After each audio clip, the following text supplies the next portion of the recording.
Today from Fenway, the Red Sox wrap up what has been a highly successful homestand.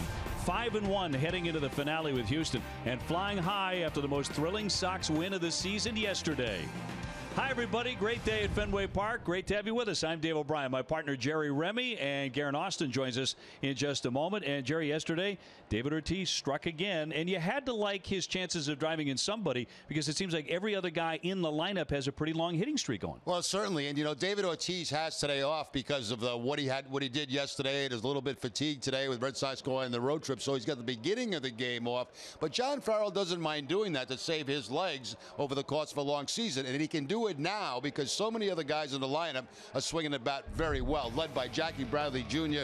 with the 20-game hitting streak of 416, 26 RBIs to that streak. Bogart's on a 9-game streak at 419. You see Mookie Betts also on a streak. He's got 9 RBIs during this hitting streak that he's on. Hanley on a 6-game streak at 435. And Travis Shaw, 500, 11 for 22 on his streak. So, you know, it's not as tough to come to the lineup to leave David out of the lineup when you've got everybody else swinging the bat the way they have. Now, if needed, David will be back in the lineup in a clutch pinch hit situation if needed later in the game. You said clutch, and we were all saying that again, once again yesterday around Big Papi. A tremendous moment here at Fenway Park. Well, the Red Sox as a team are hitting .370 on this homestand, looking to win the series today and head to Kansas City for 3. Join us for the first pitch coming up on NESN.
Back at Fenway, and the Red Sox wrapping up the homestand.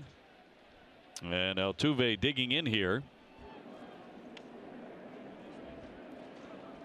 George Springer and Carlos Correa will follow. Again, Sean O'Sullivan, who goes in 1-0 with a .643 earned run average, and a first pitch in there for strike one, and we're underway. Now, Altuve has hit safely in 7 in a row, and he's a real pain in the neck to try and keep off base. He was on base 5 times yesterday. Toward the alley, but here comes Jackie Bradley, and he's right there to put that away. Junior announcer days, we get the Astro lineup from Sean, brought to you by your New England Chevy dealers. Thanks, Mr. O'Brien. Here's today's Astros lineup. Leading at second base, Jose Altuve. In right field, George Springer. The shortstop, Carlos Correa. In left field, Erasmus. At first base, Tyler White. At third, Luis Valbuena. In center field, Carlos Gomez. The DH, Preston Tucker. The catcher, Jason Castro. Sean, great work. Thank you, my man. Springer, the batter, hitting .264, 9 home runs. He was 1 for 6 yesterday, but that one was a grand slam. One man away, and a pop-up down the right field line. Shaw giving chase. Mookie Betts coming on.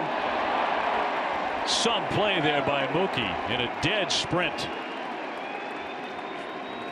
What an incredible play here by Mookie Betts. A terrific jump. He's fighting the sun. He's fighting the wind that's blowing it back toward him.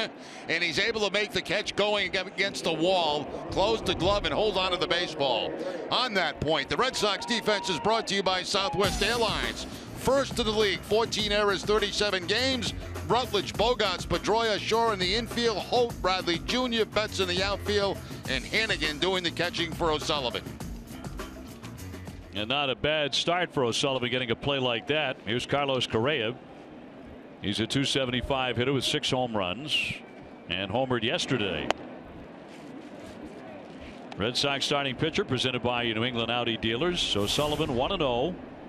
He got 13 runs of support on Tuesday night, and it would be a real gift if he can go deep into this one following a lot of use by the bullpen yesterday. Now, one thing we saw is a lot of cut fastballs from O'Sullivan in that first start. He's made an appearance against the Yankees out of the bullpen in that first start coming against Oakland.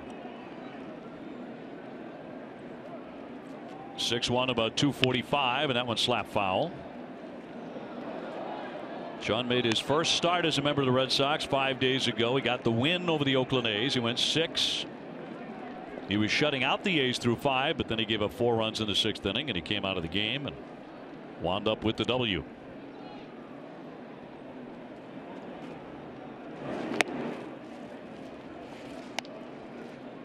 Colby Rasmus on deck.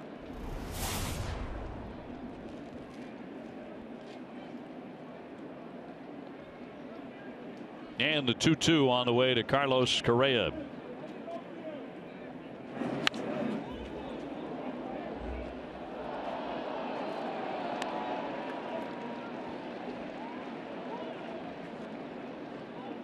Well, Sullivan did allow 12 hits, although he did not walk a batter. So you see a lot of strikes from him. Well, that's one thing he's known for, Dave. The fact that he's around the strike zone. That's one of the things the Red Sox like about him. Doesn't walk many people at all. 2-2 just off the outside corner.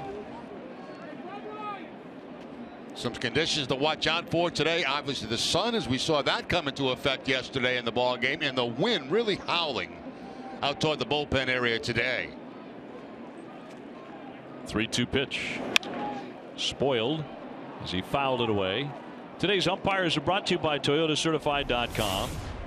That's the crew chief, Joe West, behind the plate. Kerwin Danley at first, Andy Fletcher at second, Toby Basner at third. And look at our weather forecast. A lot of sunshine, 60 degrees, but as Jerry mentioned, 23 miles an hour out to right. And gusting at times even harder than that. And that is in there for strike 3. Correa had put the bat down. He was about to walk to first base. So a fast start for O'Sullivan. Here come the Red Sox. Betts, Pedroia, and Bogarts.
They do today against the right-hander Chris Davinsky. He is 0-2, but with a 172 earned run average. He's a rookie, and they like him a lot. He throws strikes. 25-year-old out of Cerritos, California. Here's Mookie Betts going after him right away. Strike one. Second time, the third time the Red Sox have seen Davinsky. They saw him out of the bullpen twice in that series down at Houston. Fought 5 in the third inning, 7 hits allowed, no runs, and had 3 strikeouts against Boston. 0-2 on Mookie Betts, hitting .256, 6 home runs, 26 driven in. Pretty good fastball, 94 miles an hour. Also has a very good changeup. Yeah, he'll throw that at any count. The Red Sox have hit 25 homers and scored 93 runs this month. That already surpasses the totals from last May with 15 games to go. Sox are 9-4 in May. 2-2. There's the changeup right there. Goes to it on the 1-2 count, but throws it away from Mookie Betts. A.J. Hinch, their manager, turned 42 years old today. Pop toward right, drifting toward the stands. 2-2 on Mookie. Dustin Pedroia on deck. And A.J. Hinch celebrating his birthday and realizing the gift is no David Ortiz in the lineup today. At least for the start of the game. Decided to pitch to him. Here's the 2-2. And a little high.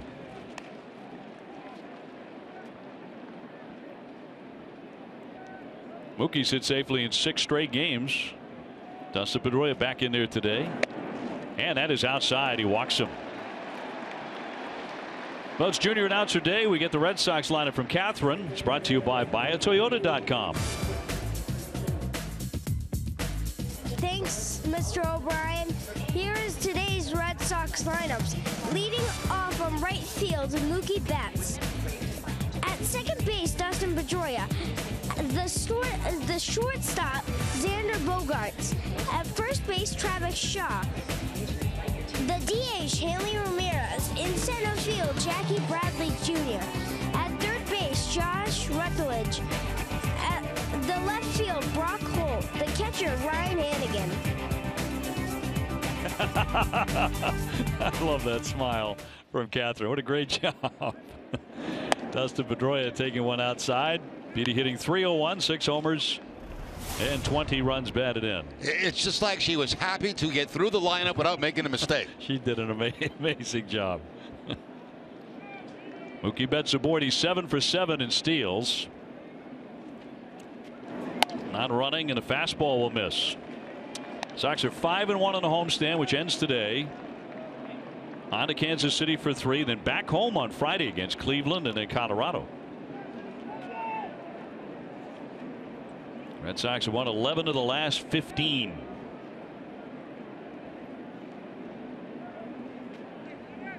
The 3-0 taking all the way, and that's a strike. Taking a little bit off that fastball to get a strike. 92 miles an hour from Davinsky.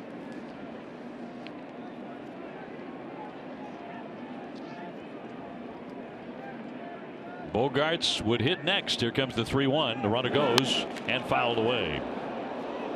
A wide open hole between first and second. They had Altuve covering the bag, and it was a fastball away to Pedroia. Looks like he was shooting in that direction. Mookie off at first base. Altuve goes to cover, and Pedroia looking for that hole but fouls it off.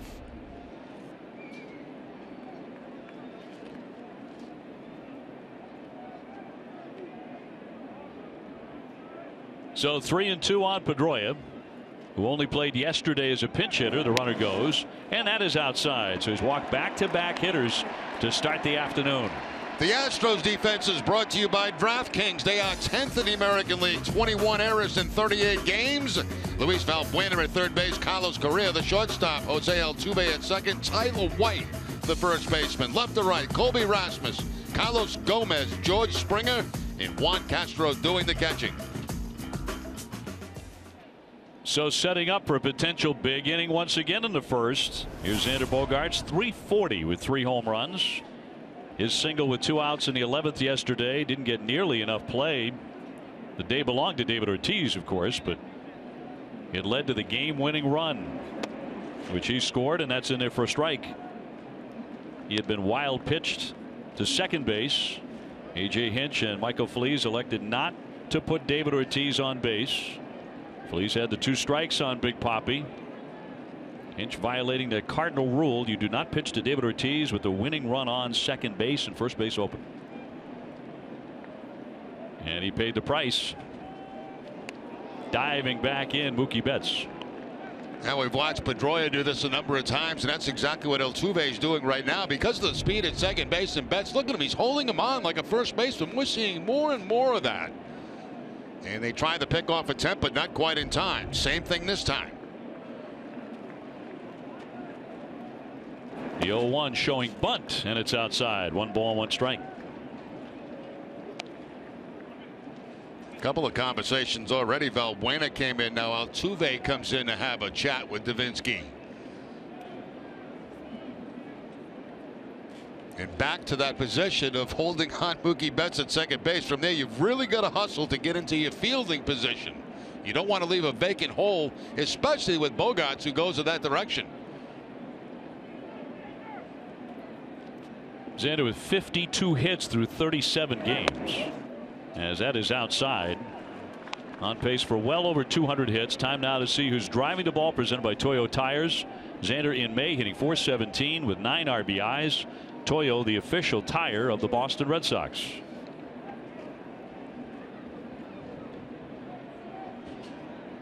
Travis Shaw on deck. Nobody out. Line to right field. Springer backs up, makes the play. Back to tag up is Betts. He'll advance into third, easily standing. Good job by Bogaerts. You know, you hope for more. You hope for the base hit to drive in the run. But if you're going to make an out, especially on the first out of the inning, go the other way. Get the runner to third base with less than 2 outs. Pitch on the outside part of the plate. Bogaerts hits it hard on a line. But Springer only has to go back a couple of steps. But he does get Mookie Betts to third base now. So Red Sox on the corners for Travis Shaw, who will step in hitting .328, 5 homers, 26 runs batted in.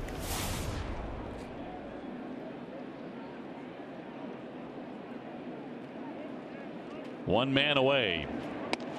And across for a strike. David Ortiz got the Gatorade bath yesterday. Jackie Bradley and Xander Bogaerts have also gotten those on this homestand. But the surprise yesterday was the white powder spray at second base that got Big Papi. That was Flower from the clubhouse, incidentally, and it was Joe Kelly who let it fly. Somebody thought maybe rosin or something else, but that would have been a little dangerous. That's the first time I've seen that, and I didn't know what it was at the beginning, but yes, Flower. And I think it surprised Ortiz. Pedroia goes. Here's the throw, and it's off into center field, and a run is in.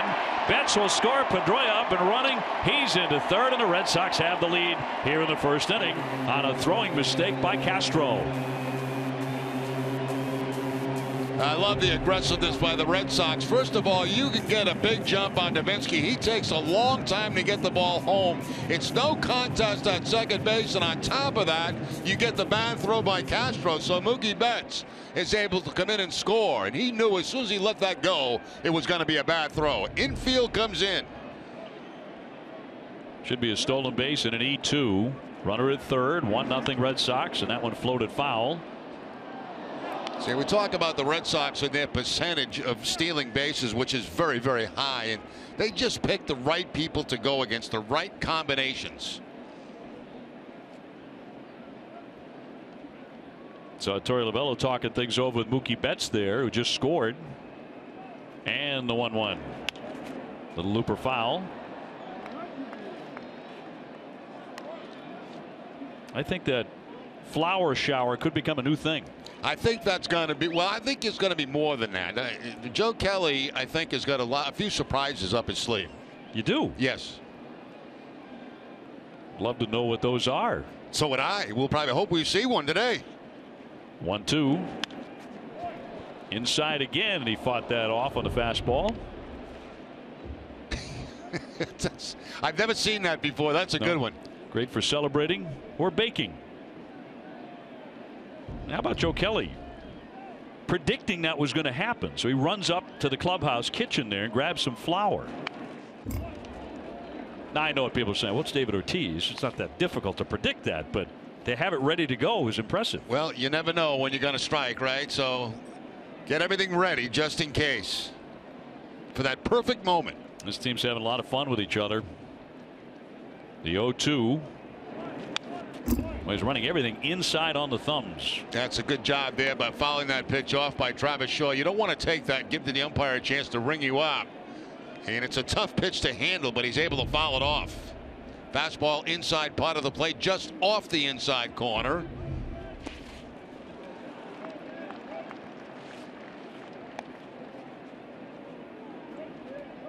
Pedroia at third base. Red Sox grabbing a quick lead. Trying to add on another here. Shaw can bring in this run with a fly ball. He waves and misses. That one really darted down and away. That was that good changeup to get him, and there are 2 away. Yeah, that's the best one he's featured so far today. After coming inside with the fastball, he goes back away. And look at the movement on this changeup. Off speed and moving away from Travis Shaw. Very difficult to pick up. We're available. This telecast can be heard in Spanish by selecting the SAP button on your TV remote. SAP presented by ToyotaCertified.com. Search for your factory back Toyota certified used vehicle right now. It's good to know the factory has your back. And here's Hanley hitting .309, 4 homers, 22 runs batted in. 1 for 5 yesterday. He went for the downs there. It's a nice mix that Davinsky has. That fastball 94, 95, and then that very good changeup. Also the curveball mixed in, a hard curveball. 2 men out. Here comes the 0-1 from Davinsky. Line shot fair down the line, and the Red Sox lead it 2-0. Should be extra bases for Hanley. Rasmus has a little trouble with it on that side track. Man, did he sting that for his 23rd RBI. Red Sox up 2-0. Well, we talked about the changeup. It's not good when it stays up in the zone and inside to a right-handed hitter. And that time Hanley jumped all over the line shot right down the third base line. Red Sox pick up another run. It's all about location, and the location of that changeup was not good. Jackie Bradley looks to keep it rolling here. Hottest hitter in the majors right now, the 20-game hitting streak. He's driven in 26 runs during the hitting streak, and he pops that one foul. 26.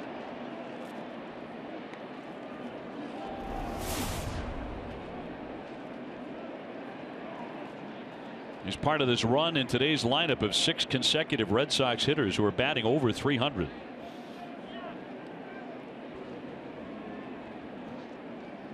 So another quick start for Boston. Dropped by Castro, and Hanley will stay at second. It's interesting. Watch that changeup from Davinsky. It's got a little tumbling effect to it as he gets to home plate, if he throws it properly. We started the day by walking the first 2 men. This one popped up. The catcher and the third baseman converging, and now the pitcher in the play. He makes the catch. Davinsky. Red Sox get 2 right out of the chute, lead it 2-0.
Power your home. Visit thinkenergy.com to enroll today.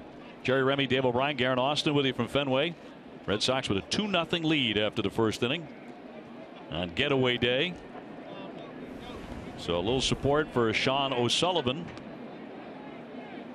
who has pitched for the Angels, Kansas City, San Diego, and the Phillies over the course of an 11-year professional career.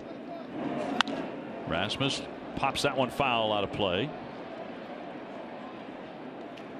Well, that's a good example right there, too, for Josh Rutledge at third base. Don't give up on anything hitting that direction high, because the wind, the way it's blowing this afternoon, could blow it right back into the field of play. That ball came back about 5 or 6 rows in foul territory, and that's something he's taking note of now. I think the pop up by Jackie Bradley came back, so the pitcher had to make the play. Rasmus likes to indicate bunt, but he didn't go after it. A little surprising, too, because he is trying to bunt down the third base line even when Rutledge was in on him, even with the grass. Rasmus only hitting .232. He was 2 for 5 yesterday. Back to the hill, right through O'Sullivan. Here's Bogaerts to throw it away. That one right up against the railing, and now Rasmus is taken off for second. Here's the throw, and that's off into left field. Red Sox throwing it around here as Hope will scoop it up, and Rasmus is safely into second base. That's probably going to go as a base hit and an error on Bogaerts, I would think. The ball gets by O'Sullivan. Once it does that, Bogaerts has to bare hand the ball, and it's not going to be a very good throw to first base. Shaw tracks it down. There was nobody covering third base for the Red Sox, and Rasmus taking note of that, but somebody did quickly get over to cover the bag, but initially there was nobody at third base because the Red Sox were at a shift. 2 errors on that play, one of them on O'Sullivan. That looked like a play he could have made, and certainly Bogaerts throwing that one away. So 2 errors, an E1 and an E6. And brings up Tyler White, hitting .231 with 5 home runs. So a man in a scoring position, and it's fouled away.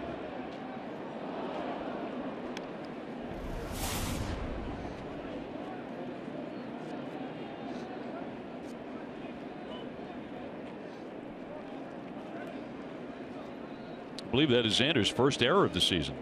It is. And not a normal play at all for the Red Sox shortstop, coming in from the shift side and had to bare hand the ball and quickly try to get it to first base.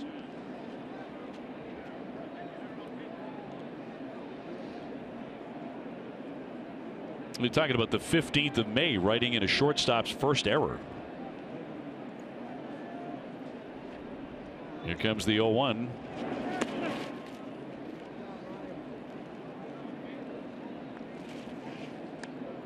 The Orioles and the Tigers are underway. They're tied up 1-1 in the first inning at Camden Yards as we keep an eye on Baltimore. They've won 7 in a row.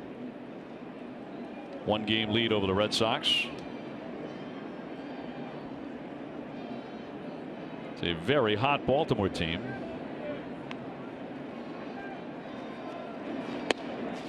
White takes the ball. He entered yesterday's game as pinch hitter, and he was intentionally walked.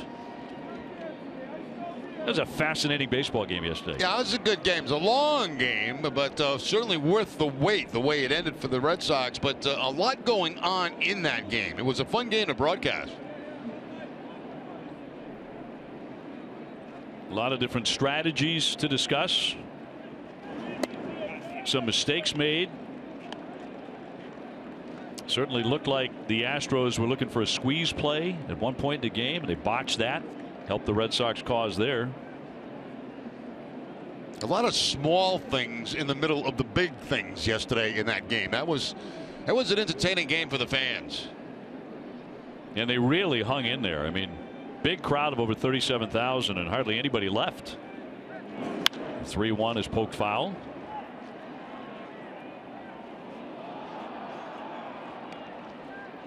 Take a look at Brian Butterfield here, and that's his card. It's been whipping right by. Yeah, and notice the attention to detail on getting that back. That's very important information that you don't want flying into the stands. That's what the wind's doing here this afternoon.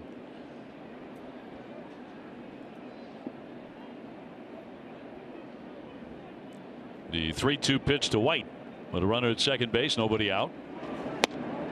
And he takes downstairs for ball 4. So a rocky start to this inning with the errors and now the walk. Tuesday, May 24th is David Ortiz canvas night at Fenway Park. First 15,000 fans receive a David Ortiz commemorative canvas print courtesy of Eneos. For tickets and more information, visit redsox.com/promos or call 877-RED-SOX-9. Sox ahead 2-0, but here's a home run threat in Luis Valbuena, even though he only has the 1 and he's hitting 198. He did hit 25 last season.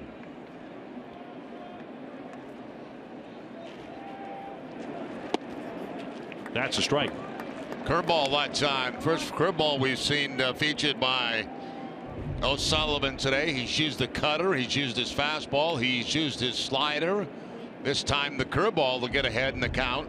0-1. Rasmus at second, White at first. O'Sullivan trying to get a ground ball out of Valbuena right at somebody. Instead, a high deep drive to right field. Betts will turn and watch it sail, and that is gone. Way gone. Up and over the bullpen. That's a 3-run homer. Just like that, the Red Sox lead is gone. It is 3-2 Houston. His second home run of the season.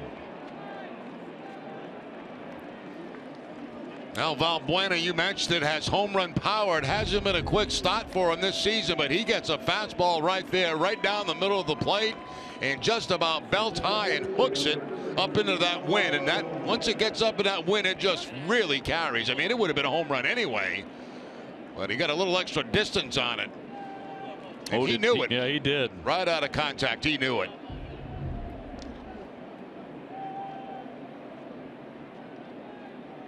Astros up 3-2, and here's Gomez. That's a strike. Strike called. Hitting 186. No homers, 5 runs batted in. Really tough start for him. But he has seen Sean O'Sullivan before, and he's 3 for 6 off him. Nobody out, and that's up high. This is an Astro team that got off to a bad start. And of course, the Red Sox took 2 out of 3 against them in Houston, but they've played better in May. That one fouled out of play. Last year, they spent 139 days in first place, and they won a wild card spot. And they were the talk of the town in Houston. And when we were there in April and they were losing, the fans were very frustrated. They expected another big push into first place this season. Doesn't always happen that way. Got off to a rocky start. Well, we talked about this on Friday night, the fact that you know, you don't surprise people after you play as well as you did last year. I mean, teams are ready for you. I mean, last year they were a little bit of a surprise, and not to take anything away from them. They played great baseball. 2-2 up and in. Well, they really did. They got tremendous pitching from Keuchel, McHugh, their bullpen. Correa came on like gangbusters. Not that far out of high school, and he became the Rookie of the Year. Everybody knows them now. And that one is down low, and he just missed with it. So that's the second walk in the inning by O'Sullivan, and he's not going to be able to survive today or against any lineup if he walks a lot of people. And that's something he doesn't do, but he has 2 walks in this inning. And of course, following his first walk was that 3-run home run.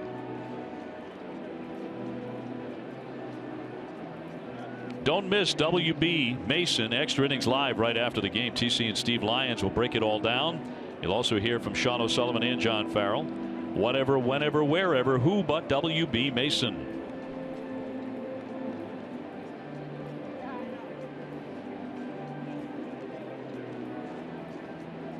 So the Red Sox committing a pair of errors on one play, and now O'Sullivan has walked his second man.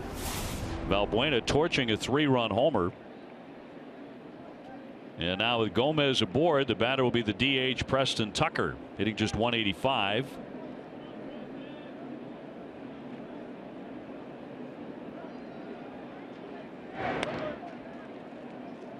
Red Sox go into the shift on Tucker. 3 men on the right side. Only Rutledge left at that shortstop position where he's in close, about even with the bag. Here's C. Bogarts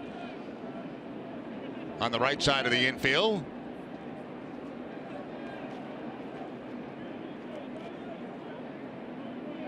And a pitch to Tucker upstairs. Gomez at first base. He'll run. I mean, he's got 4 steals on the season. He's been caught a couple of times, but he will certainly take a chance.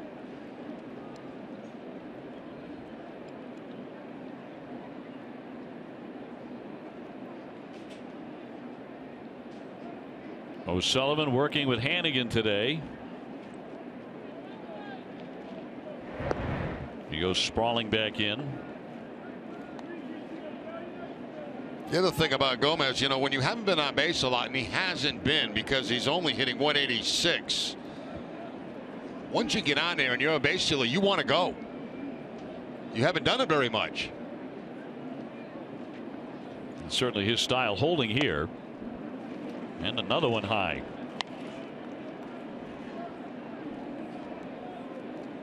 So O'Sullivan is scuffling in this inning. He's committed an error. He's walked 2. He's allowed the long homer.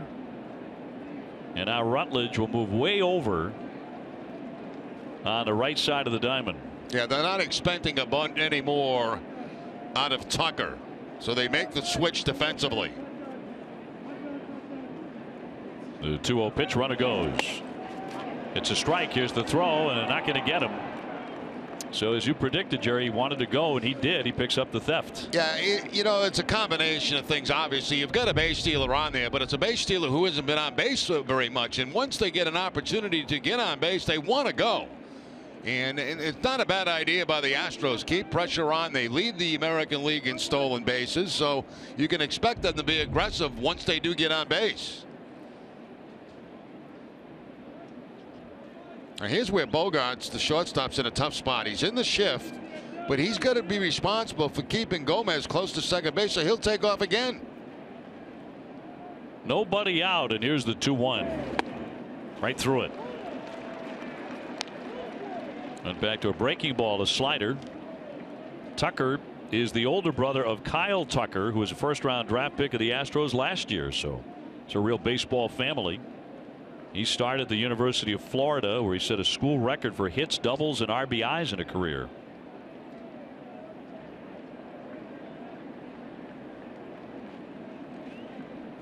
Two. He got him. He strikes him out. He does strike out a lot. He's only walked 4 times on the season. That's his 25th strikeout of the year. And that coming on either the slider or cut fastball. Tough for me to tell.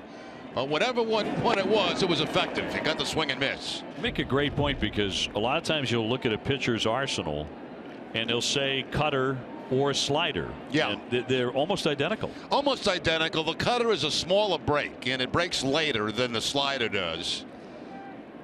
The grip on that one looked to be a slider grip. Some guys will throw both. Here's Castro hitting .214, but in the series he's 4 for 10. He takes strike 1. See that last pitch, and it looks to me like it's a slider that he threw to get the swing and miss. Bigger break on it. Gomez down to second. The Astros have pounded their way into the lead here on the home run by Valbuena and lead it 3-2.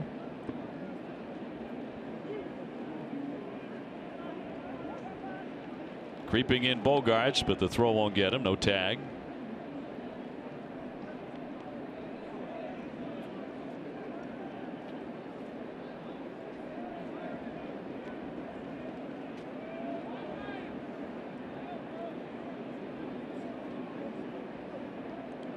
Altuve on deck. O'Sullivan working with a very deliberate tempo, and the 0-1 pitch will not be made. Throw into second, and a tag not in time. Gomez a little bit shaken up, I think, on the tag. He wanted to go. You see him take off right there, and then all of a sudden O'Sullivan steps off, spins around, and makes that throw. And He might have jammed his hand going back into the bag. We'll take another look.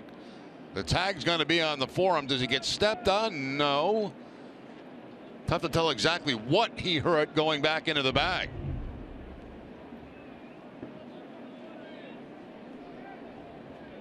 But he was definitely going on that one.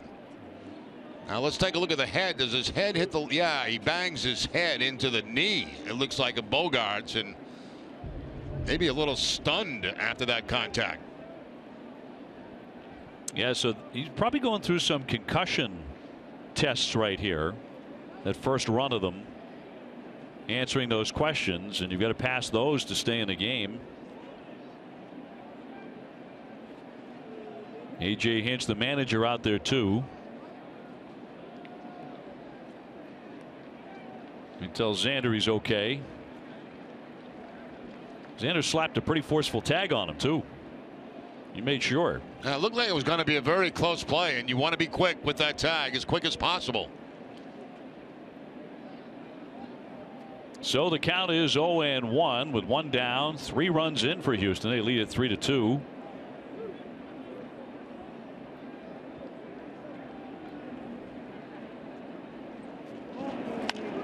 Popped up, but that'll go foul. Yeah, I was watching those pickoff attempts, and I like what Jackie Bradley does in center field. I mean, your job is not to just stand there and watch the play. Your job is to back up the play, because if the ball gets by the shortstop or second baseman on a pickoff attempt, you're responsible for coming in and trying to hold that runner at that position instead of let him get into third base. And Bradley was on a sprint coming in to back up the play, so that's his job. The 0-2 to Castro. He jammed him. Take a look at Jackie Bradley on the pickoff attempt. Now watch him when they spin and throw. He's on his way in just in case that ball gets by and it rolls hard into the outfield. Then he's got an opportunity after the slide to throw him out of third base. So your job in the outfield is not just to stand there and watch. You got responsibilities. O'Sullivan hoping to pick up his second consecutive strikeout and get Castro here. Instead, a hard ground ball to first base. Shaw will take it to the bag, and down to third. Gomez, 2 down. Altuve next. Sox fans looking for the best seats to the biggest games? Check out the official Red Sox ticket resale marketplace, RedSoxReplay.com. It's the best place for season ticket holders to sell their tickets when they can't make it to the game. Altuve is 0 for 1. He's hit safely in 7 straight games. He was on base 5 times on Saturday, 2 singles and 3 walks.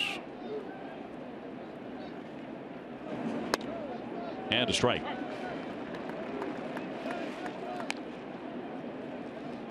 He has an on-base percentage of .437. And he could do housekeeping as well if you ask him to. Yeah, one thing hitters hate is to have a paper out there between the pitcher and them. Sometimes, you know, you see the white baseball, the white piece of paper. So give me a clear path. He is the reigning Gold Glover at second base. Dustin Pedroia means to win that back. Of course, Pedroia has won 4 of them, and he's having that kind of a season.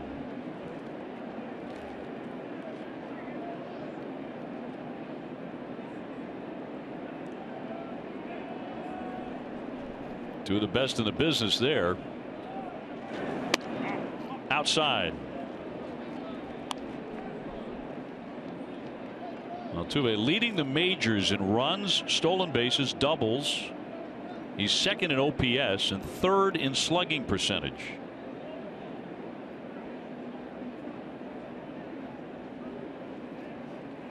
Gomez off third base with 2 down.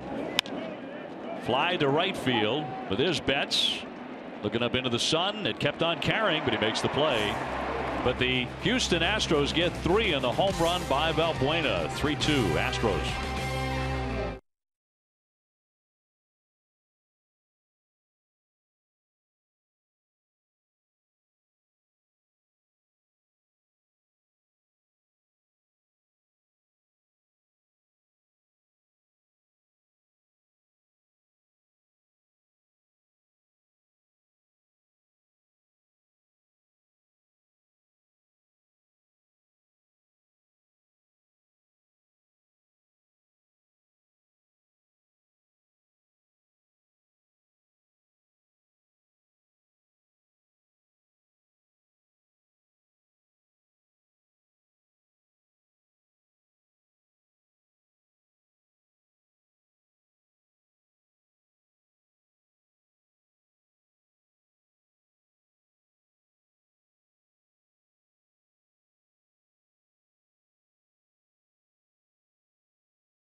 Southwest Airlines, transparency, low fares, and nothing to hide. For an injury update, let's go down to Garen. Thanks, OB. Eduardo Rodriguez got up to 100 pitches yesterday in his start for Pawtucket. John Farrell said that he threw a high percentage of strikes, but they'd still like to see an uptick in performance and that he's not quite back to the levels that he pitched at last year. Rodriguez will start again for Pawtucket on Thursday, and Joe Kelly will start for Pawtucket tomorrow. And guys, Farrell said that they're going to evaluate both players after their starts before they determine those next steps. Garen, how did your shoes come through the Gatorade bath yesterday? Oh, you had to bring up my shoes. You had to bring up my shoes. Unfortunately, my shoes are no longer with us. We may be able to salvage the dress. Okay. All right. Here's the video evidence. I'm surprised anything survived there, but great way to finish it. However, the dress will no longer be white. It may now be my new blue dress. Yeah. Rutledge taking one in there for a strike. Leading off the second, Red Sox are trailing 3-2 to Houston. Rutledge, then Holt and Hannigan against Chris Davinsky. 6'3" right-hander, and a high fly ball to left center field, but not deep. Gomez battling the sun, and he can't make the play. Blinded by the sun, and Rutledge is into second base. That sun is eating up the Astros in this series. Well, you know, Dave, we highlighted that at the beginning of the ball game. Two things to watch out for today: the bright sunshine, which we saw in effect yesterday here at Fenway Park, and the wind. And they are major factors in outfield and infield fly balls and pop-ups. And there's a perfect example. Now, yesterday we saw the same type of problems. Bogart's losing the ball in the sun right at the end.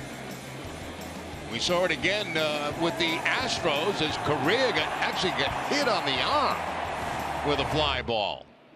So that goes as a double, and Brock Holt steps in, hitting .273 homers, 19 RBIs. And Gomez is a really good outfielder. He's a multiple Gold Glove winner, but Sun plays no favorites. The 1-0. Hard grounder snagged by White. He'll take it to the bag, and sliding into third base, Rutledge. It's a heads-up play by White. You know, he's playing in about even with the bag, and the ball's hit hard by Brock Holt. First of all, Brock Holt gets his job done. He moves the ball to the right side. But White was thinking about third base. Watch him spin and look there, and I think he's upset he didn't throw it because he just may have had an opportunity to get Rutledge. But that's a risky play, and for me, I like to take the out at first base. I think you're right, though. I think he had second thoughts. Yeah, he did. I think he was upset he didn't make that throw. Well, Hannigan with an RBI chance. Ryan just 1 for 10 on his homestand. And he rattles that one foul. The middle infield backed up. 3-2 Houston here in the second. So between the sun and the wind, which is howling toward right field, this could be a day of great adventure in the outfield.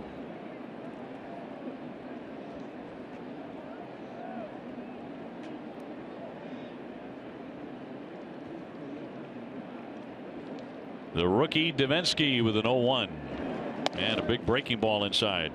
Mookie Betts on deck. The Red Sox on this homestand have averaged 10.5 runs a game. They've had at least 11 hits in every game, all 6 of them. Line into left field, and another run will score. A base hit for Hannigan, one of his best swings of the season. We are dead even at 3. Good job. Hannigan gets a mistake. Mislocation. They want the fastball away. Instead it tails inside, as you can see. And Hannigan right there hooks it. Cleans it out on the inside part of the plate. By the time it gets to Rasmus, we got a tie ball game. Again, it's all about location. Promise I won't use that again today. You sound like my realtor. Mookie Betts with a walk and a run in the first inning.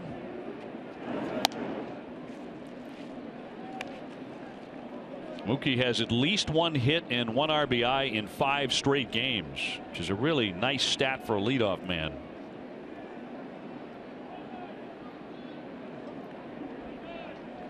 A 3-3 tie.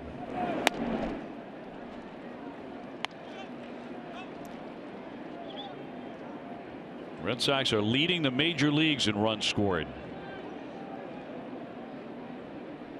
I think just as impressive is that as a team coming into today, the Red Sox are batting .297. As a team, almost .300, Jerry. Yeah, and you know, it's fairly deep in the season for an average to be that high for a ball club. .297. That's just remarkable. And you know, on top of that, Dave, the other thing we've constantly talked about is also doing the small things that are helping the offense, moving runners along, running the bases well, playing good defense. So there's a lot of things that are going into this. And you know, it's not only the big numbers by the offense, which they are very big, but they're also, you know, giving themselves up on outs to advance runners. So it's pretty impressive. Well, the team ERA is 9th in the American League, 4.19, so that's going to have to improve. Because at some point, collectively, this offense is going to run into a cold spell. That's bound to happen. Absolutely. I mean, it's going to happen. You just don't go through a season hitting .297 as a ball club. Right now, it's the offense really picking things up. Line drive and a base hit. Right on the button by Mookie Betts, handing it into second base. There will come a time where the pitching is going to have to pick up the offense. Well, the encouraging thing about the pitching is it has been coming up in the rankings. Here's the fastball again, and then once again that ball runs in on Betts. So that's 2 pitches, 2 fastballs inside, 1 to Hannigan and 1 to Betts, both pulled for base hits. But getting back to the pitching, where they started off so poorly down near the bottom of the league, they have each inched up in the standings in the American League. So there has been improvement in that area, but you're right. You know, the more consistent the pitching is, obviously, the better chance you got in the long run. I think it's going to keep coming, too. You know, the way Price appears to have squared things away with his mechanics. You've got Rodriguez on the way back, Kelly on the way back. And here's Pedroia. Of course, Porcello and Wright pitching so well. Petey with a walk and a stolen base, and he scored a run in the first inning.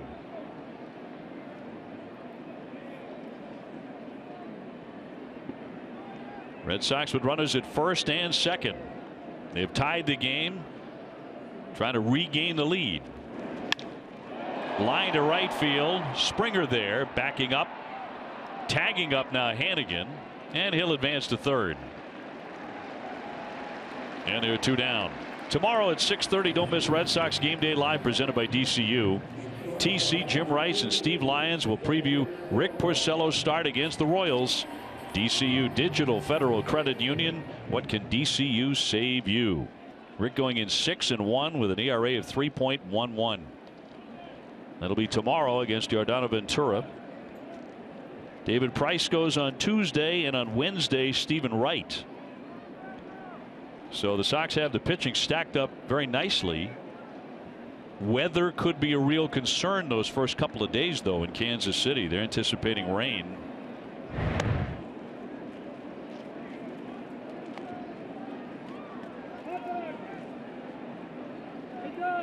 Dennis Eckersley will be joining me on that trip.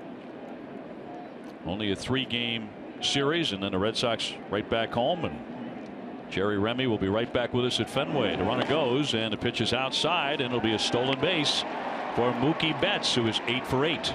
Good choice. You know, often we see Betts peek in and to see if he can pick up a breaking ball. That time he got a breaking ball, and Castro, the catcher, never got out of the crouch. So they're running not only on the slowness of the delivery to home plate by Davinsky, he also picked out the right pitch. 2-0 on Xander. Who has hit safely in 9 in a row, and he lined one wickedly to the right fielder Springer that was caught in the first inning.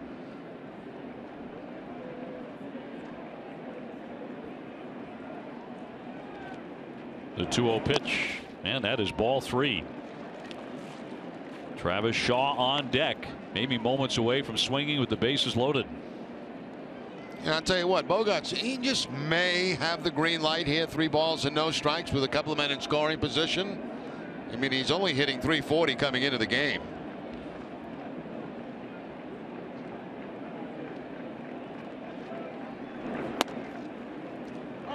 A borderline strike.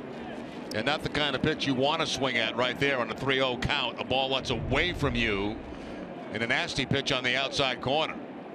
You're looking for something middle in, something you can drive.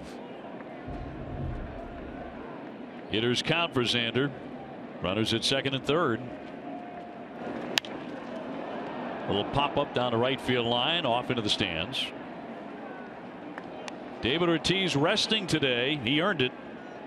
And when Garrett Austin asked him yesterday if he would consider returning for another year, he paused for just a moment. And then he said, let's win the World Series. And he ran right to his daughter Alexandra's 15th birthday party. She sang the national anthem beautifully on opening day. Here's the 3-2. And popped again, almost in the same spot, off into the crowd. David was tired when he got into the clubhouse today. I mean, he did a lot of running in yesterday's game. He was a single away from a cycle. Yeah, I asked John Farrell about that this morning, why he was not in the lineup. He said, well, they did a lot of running yesterday. He's a little bit sore. And he said best to, give him a down day right now. And of course, he'd be available if needed as a pinch hitter. Hannigan and Betts get their leads. The 3-2. High fly ball into left field. Carrying up. Headed over the monster. Gone. Xander Bogaerts with a 3-run homer.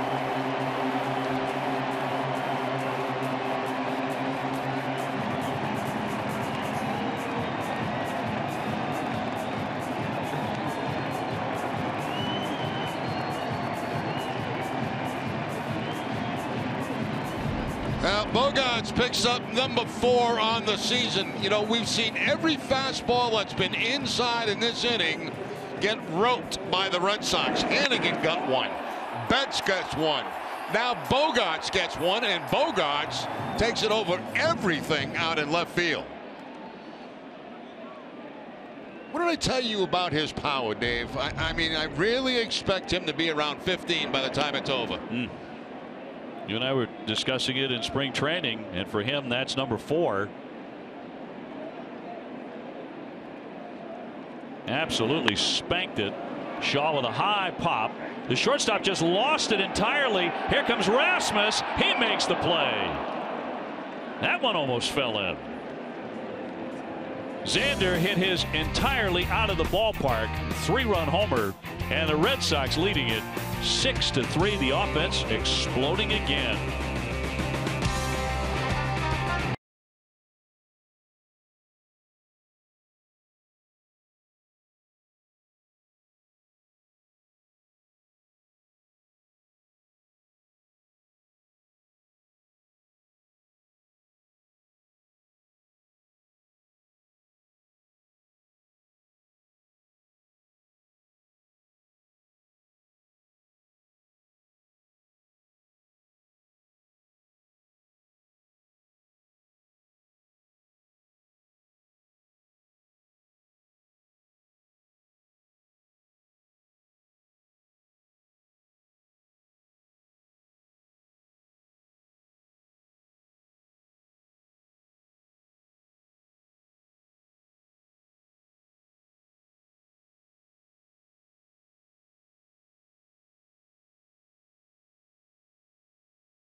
It's 6-3. He sense he is going to put together a special season. It has started out that way.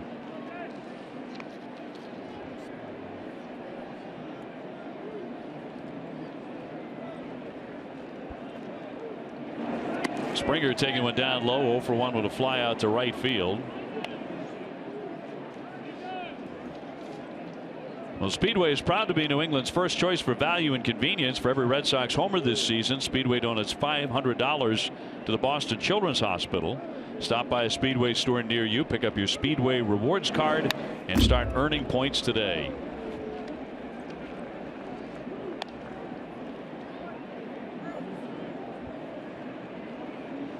And the Red Sox continue to score in bunches.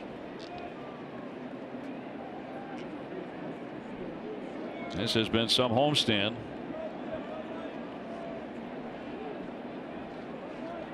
Springer, Correa, and Rasmus for Houston. That just missed. Well, you're the one, Dave, that said get here early because of this offense. And what's happened today, they put 6 runs up in the first 2 innings. So people have been getting here a little bit earlier to see the offense take off at the beginning of the ball game. Yeah, we have noticed that. Line foul, I think, in the early games of the season. That was not necessarily the case. Kind of a late arriving crowd, but more and more frequently we're seeing people getting in their seats. You got to be in front of your TV too if you're watching a game at home very early. Not a big crowd on a nice day. Gusty, but sunny. And O'Sullivan with a 2-2. Big bounder right to Bogarts. And Springer is 0 for 2. DraftKings is the official one-day fantasy baseball partner of the Boston Red Sox. Experience the thrill of playing on DraftKings right now. Play free daily using the promo code NESSON at DraftKings.com.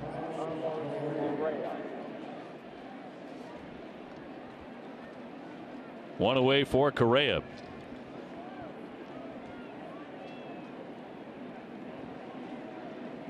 Young shortstop who grew up in Puerto Rico, close to the Alomar family.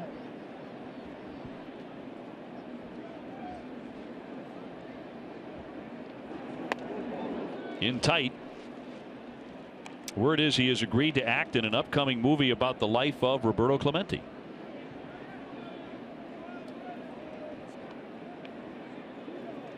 He can hit for power, play shortstop, and we'll see if he can act. 1-1. They already have bullpen activity. Mike Fiers beginning to throw. Red Sox knocking Chris Davinsky, the rookie, around early.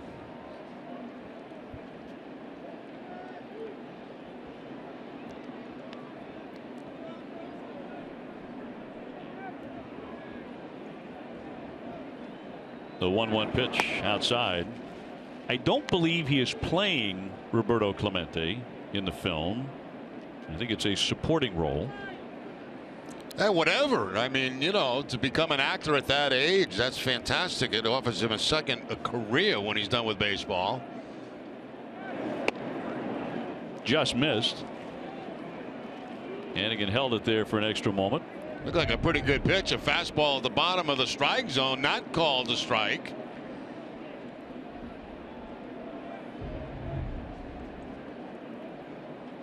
So he's gone to 3-1. There's a high fly ball. That one tomahawk to left. Way back it goes, and that is gone. Number 7 for Correa. Second home run allowed by O'Sullivan here. That'll make it a 6-4 game. The Red Sox lead is down to 2. Now, you know, the old saying is right-handers are high ball hitters. Well, I'm not sure that's always the case, but it certainly was on this last swing by Carlos Correa. He gets a high fastball right here inside and is able to lift that ball out of the ballpark for the home run. That ball was up and in, and he still gets the bat head out to take it out of Fenway Park for the home run. He's just a terrific player. His 7th home run. Rasmus has 7 as he digs in. And he bunts toward third base. Rutledge, the barehand, the throw, and up the line it goes. Pedroia with a sprawling effort to keep it from going up that line anymore. And that'll be a base hit for Rasmus, who has been flirting with bunting throughout the series. He has been. Almost every time up, he's at least faked a bunt down the third baseline, and this time he gets it down the third baseline. Rutledge has to barehand it, throw it to first. A good job by Pedroia backing up. He'll dive for the ball, knock it down. That's going to keep Rasmus at first base. But you can see very patiently there as he squared early because they were in the shift. And there you see Pedroia backing up the play to keep Rasmus at first base, keep the double play in order. John Farrell is out to talk with Joe West, and I wonder if this is going to be. I think it's going to be about being out of the batter's box. Out of the batter's box? That's what I think. And let's take another look at Rasmus. Takes a step and then another step. The question is, did he make contact? It was tough to see from that angle. Did he make contact with the baseball out of the box? And he did. He was out of the batter's box. Watch his front foot. One step and then out. But the question is, did he make contact before? That is the question, I think, that they're talking about. You know, he's out there and he's out there. Now, any part of the foot that's out of the batter's box, you're supposed to be out. So they're getting together to see if any of the other umpires may have seen that from their angle. And now Joe West is going to go over and explain to John Farrell that nobody saw that. Well, nobody saw it. You can't do anything about that if you're John Farrell. But John Farrell made a good point because both feet are out of the batter's box. You have to be completely in. The left foot is out. Then comes contact, I believe. Yes. So don't worry about the right foot. It's the left foot that was out of the batter's box. Any part of your foot out of the batter's box, you are out. So base runner, one down. Here's Tyler White, who has walked and scored. And he looks at a strike. And I know that because I got called out one time doing the same thing.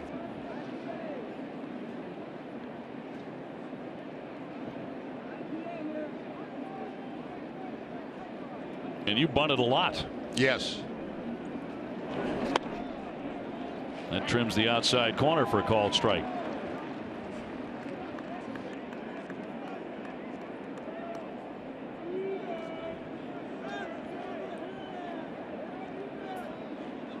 Rasmus on at first base with one gone. Red Sox with a 6-4 lead. Already 10 runs in this game.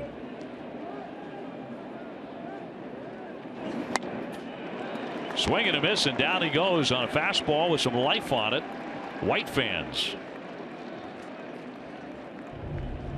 Fastball away this time, as you can see, up and away a little bit. He climbs the ladder on White and picks up the strikeout with the man at first base in Rasmus. Lexus is making a pledge to strike out hunger. For every strikeout by a Sox pitcher, Lexus donates $50 to the Greater Boston Food Bank. You know, getting back to that rule for 1 second, Dave, you know, when you on a full swing, if any part of your foot is out of the batter's box, you're out. But they never call that. They never will on a swing. I've never seen it called, but I've seen it called on bunts.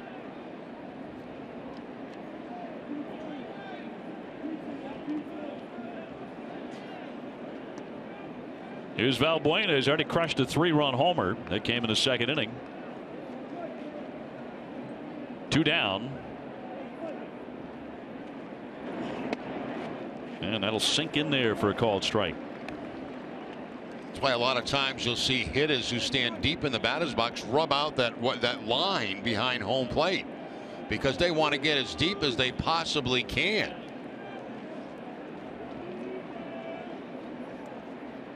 That's about as deep as you can get. 2 down on the pitch, and he popped him up on the infield. Shaw there, and he'll put that away for out number 3. A home run by Correa tightens it up. 6-4 Red Sox.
And Mike fires.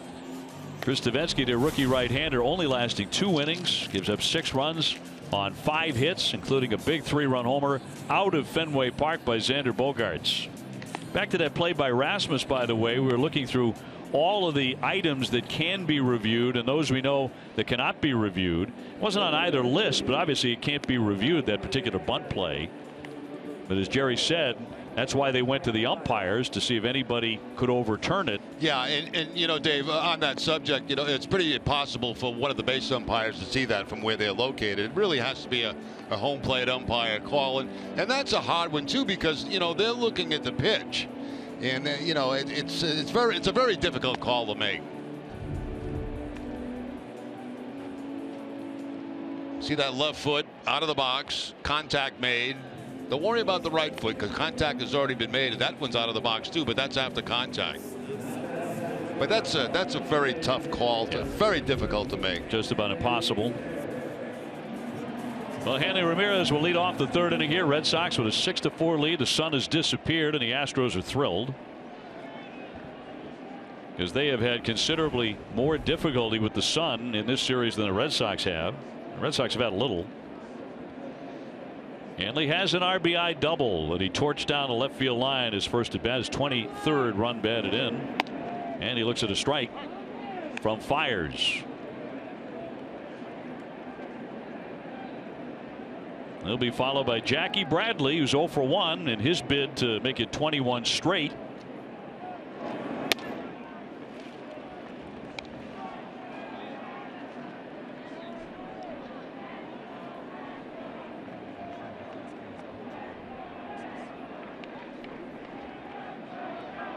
Fiers a starter by trade, and that's a base hit into right field, and Hanley is 2 for 2.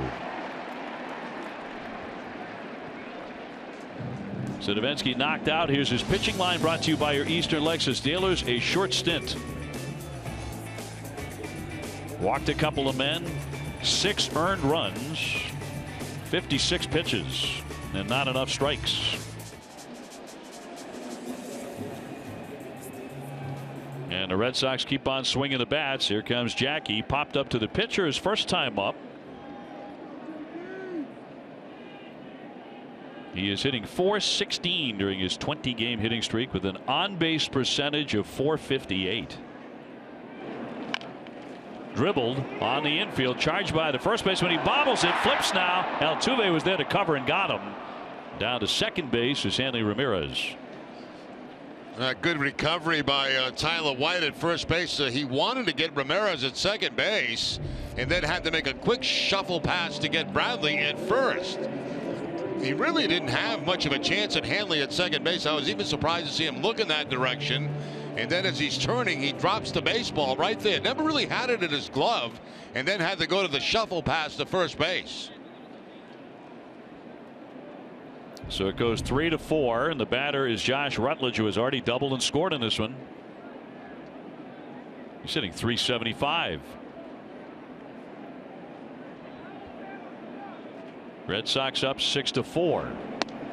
That's why I love Twitter, Dave. You know, I check it quite often during the game, and I'm getting responses about the rules.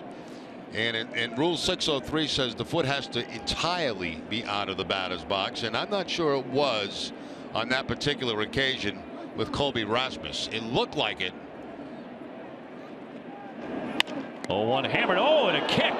The pitcher kicked it, and everybody's going to be safe. Got Fiers on the foot, and they're going to be on the corners. That probably saved him a run, though. It certainly did, because that ball was probably headed up the middle. Ball hit very hard by Rutledge. He top spin ground ball and hits him right off that left foot. He stops it from going into center field. It rolls towards first base. He doesn't know where it is. So the Red Sox have a little first and third action. Looked like a soccer move. If he was trying to do that, that's pretty impressive. I don't think so. Be a base hit. So Rutledge is 2 for 2. And sends up Brock Holt. Brock is 0 for 1. He is grounded out to first base. So he is 2 for 10 in the series. usually carves up the Houston Astros. Had some great games against Houston, the native Texan.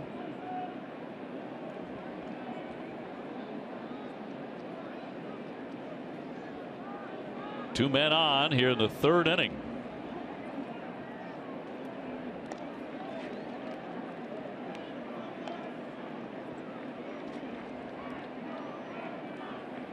Brock had a 17-game hitting streak against the Astros, snapped on Friday night.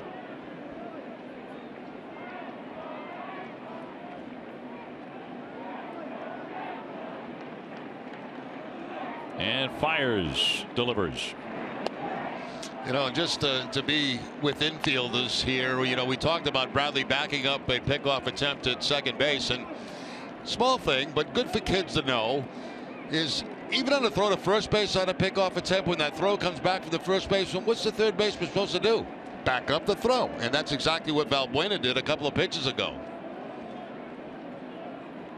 1-0 pitch, runner at first goes, and it's fouled away. Rutledge was in motion, so the Sox had a play on.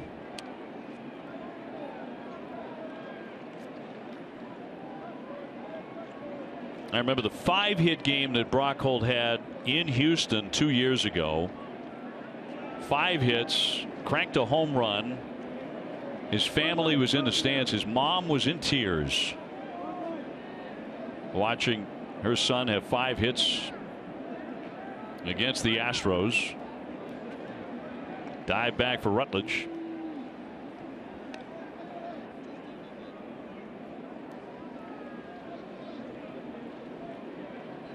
Trying to pick up his first hit of the day here and get another run in. Fires with a 1-1.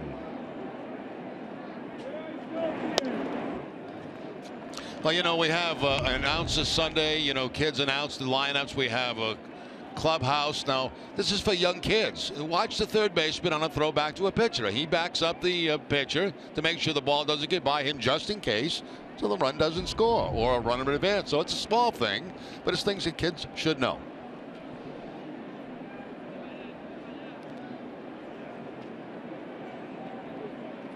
The 2-1. There goes Rutledge again.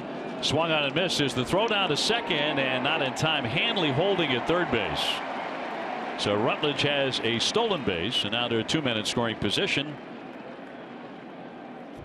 Well, I'll tell you, the Red Sox had their running shoes on here today, and that might have been a hit and run attempt right there, but no contact by Brock Holt, because when Rutledge took off at first base, he kind of looked back in, so that leads me to believe it was probably a hit and run play. 2 balls, 2 strikes.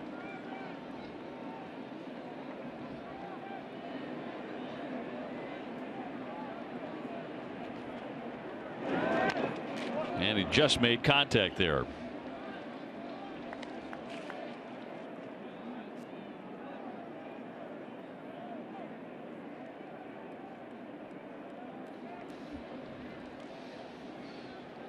Six runs on 7 hits for the Red Sox.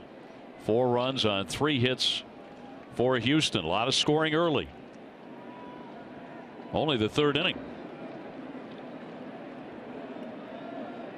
And the 2-2. Waved at and missed. He got him. He broke out a pretty good changeup. Yeah, right over the top with that changeup, and that's kind of a difficult one, you know, when they're right over the top with it like that. Little dip to it right at the end, and Brock Holt with no contact, so still 2nd and 3rd now with 2 outs. Red Sox had a big 2-out home run by Bogaerts back in the 2nd inning. Ryan Hannigan 1 for 1 with a base hit that drove in a run in the 2nd, as he hit it right on the button, now hitting 167.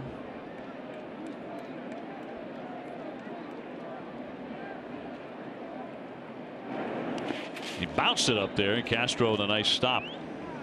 Blocked by Castro behind the plate. Curveball is going to come back to him. He knows that, so he slides over, doesn't try to catch it, just block it.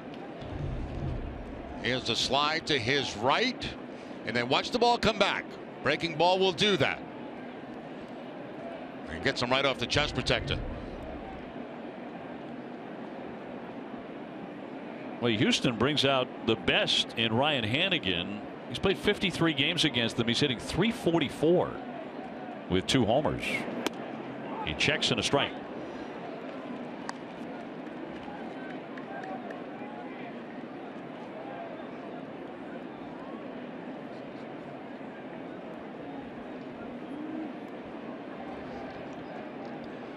Mookie Betts on deck. 2 men in scoring position. Houston going to the bullpen very early, and that's low.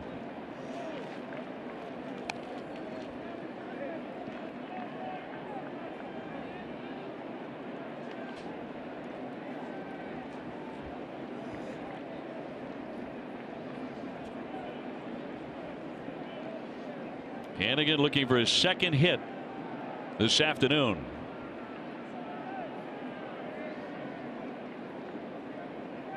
And fires the veteran right-hander with a 2-1. He left that high.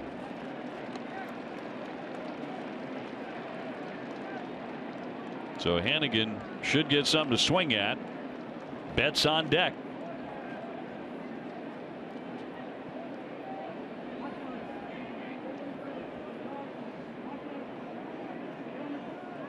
Fires a starter, not working out of their pen. Here's the 3-1. Waved at and missed. That's a good pitch. You know, 3-1, 2 men in scoring position. As a hitter, you're thinking about the fastball, but instead he comes with that split right there, as you can see, and not much dip to it, but certainly off speed enough to fool Hanigan on the 3-1 count. You're all geared up for the fastball, you don't get it. So the count is full with 2 down. Runners leading at second and third for the Sox. And a line drive base hit. Hanley Ramirez is in. Here comes the second run, and bobble out there by Rasmus. They both score without a play at the plate. And the Red Sox lead it 8-4. Rasmus has had the bobbles out there a couple of times. Yeah, well, he's trying to rush that. You know, he knows it's going to be close at home because with 2 outs, the runners are off on contact. As soon as contact is made, they're off. So he knows he's going to rush. And I don't think Rasmus has the type of arm that was going to throw him out anyway from left field. See him look up first before he had the ball because he knew he had the rush. Now, if we can get a shot at Rutledge at second base prior to that contact, we're going to show you what you mean with 2 outs and with 2 strikes. Now, he runs well. I think you're right. He's not going to get him. I don't think so. No, I think that should be a base hit and 2 RBIs. Yep, that was the scoring. Now watch Rutledge with 2 strikes on him right here. As soon as there's contact made, you take off, and that helps you get another 5 feet on that third base line. That's why Rasmus had the rush. Now, if there's 1 out or 1 strike, you don't get that kind of jump. Mookie Betts lets that one go down and in. A big day for Hanigan. He's driven in 3 runs. He's hit a couple of shots here today, and the Red Sox lead at 8-4. Mookie has walked and scored. He has singled and scored. He's also stolen his 8th base in 8 tries, and he fouls it away.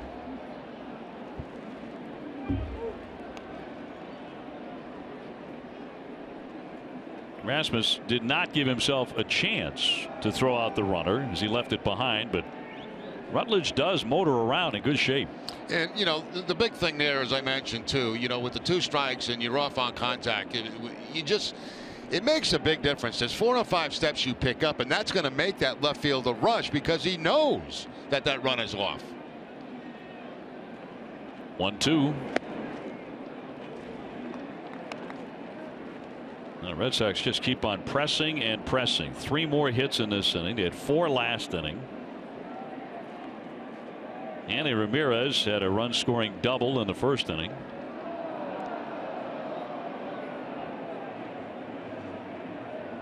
Fires with a 2-2. High fly to center field, and Gomez backs up ever so slightly to put it away. Red Sox strike again, 2 more, and now lead it 8-4 at Fenway.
Is brought to you by Southwest Airlines. Transparency, low fares, and nothing to hide.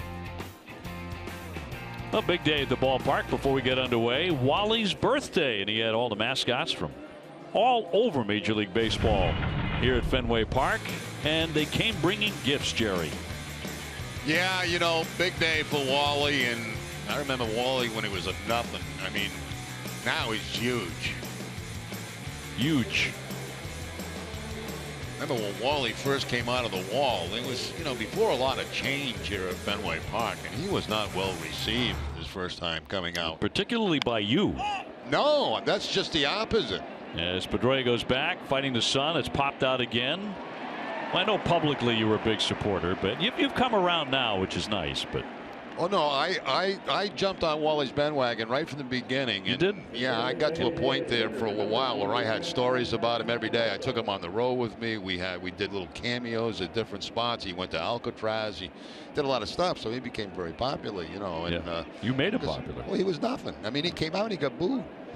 I felt bad for him. I really did. So I had this little gig, you know, that I would do with Wally all the time. And now they have birthday parties for him. Kids love him. Yeah. Adults love him.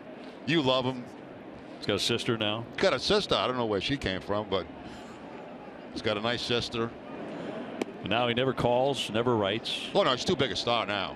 Although I got to tell you, very friendly. I did a couple of appearances when you guys were on the road last time here at Fenway, and you know, both of them happened to be with Wally.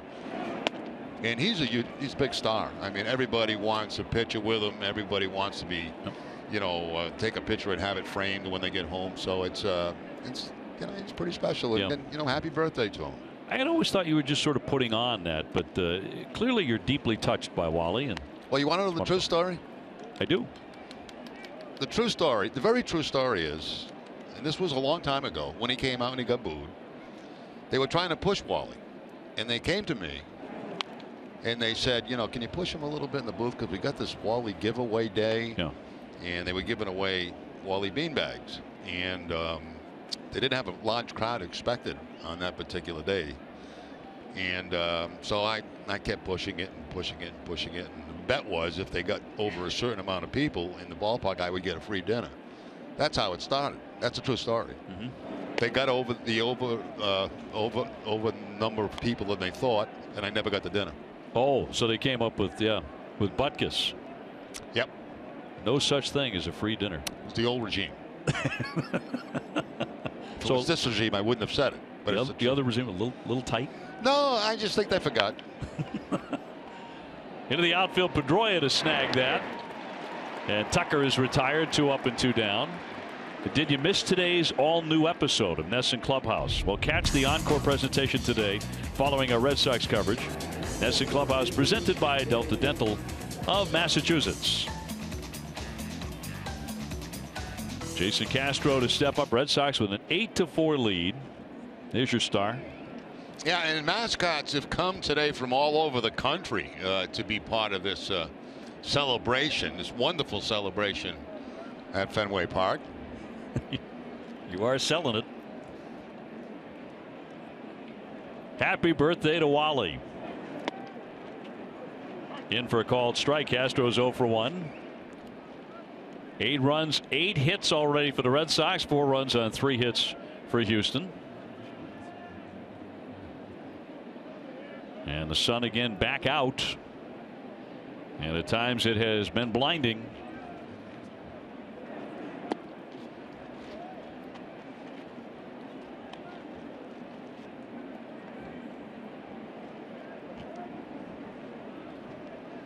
The victory here today, the Red Sox would wrap up the homestand 6-1.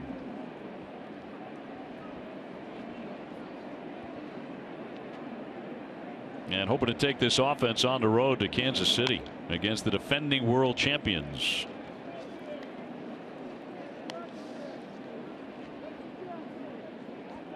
Royals so far in the middle of the pack in the Central. In fact, they're 2 games under 500. 17-19. So didn't come firing out of the gate this year.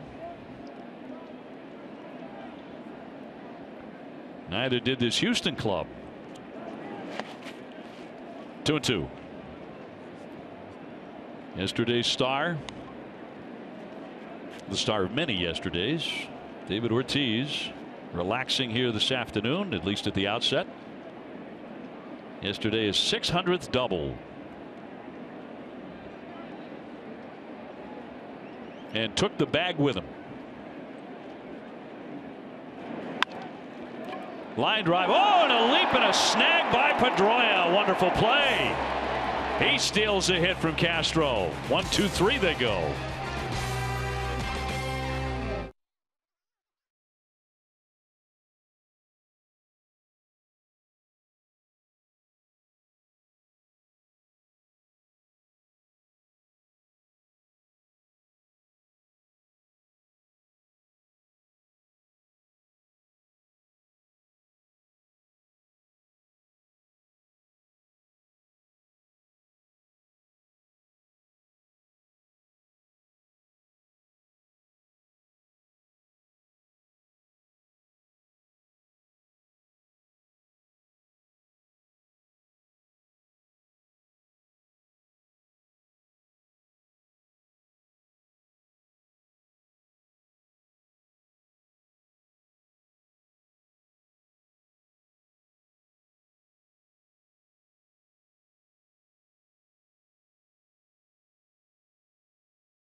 Things off. He just made a wonderful play moments ago. Well, we see the shift all the time, and you wonder why the second baseman is so deep. It's for that reason right there. And I can tell you, that's not that easy a play because, you know, you're used to diving or jumping for balls while you're in the infield on the dirt section, not when you're that deep. And that time he takes the base hit away. And the man who makes the great play leads off the inning, which does not happen nearly as often as people think it does. But Pedroia has walked, stolen a base. He's also flied out to right field. To the right side, Altuve. One man out. Let's go down to Garrett Austin. Thanks, OB. What an end to yesterday's game. You could really just feel that excitement down here on the field. And I talked to David Ortiz this morning about what he thinks is different about this team. And he said it's the younger players. He said they're so mature, the way they go about their business, and their constant need to improve and how they're always asking questions. And guys, Ortiz said that when he was a younger player, he was always asking everyone questions and he was wearing everyone out in the clubhouse. And he said, guys, now that he's the one answering the questions, it's really an honor. Yeah, he says he loves that. Loves when Bogarts and Betts and Travis Shaw ask him about hitting, about pitching, about the game in general. It has really energized him. Sitting there with Eduardo Rodriguez.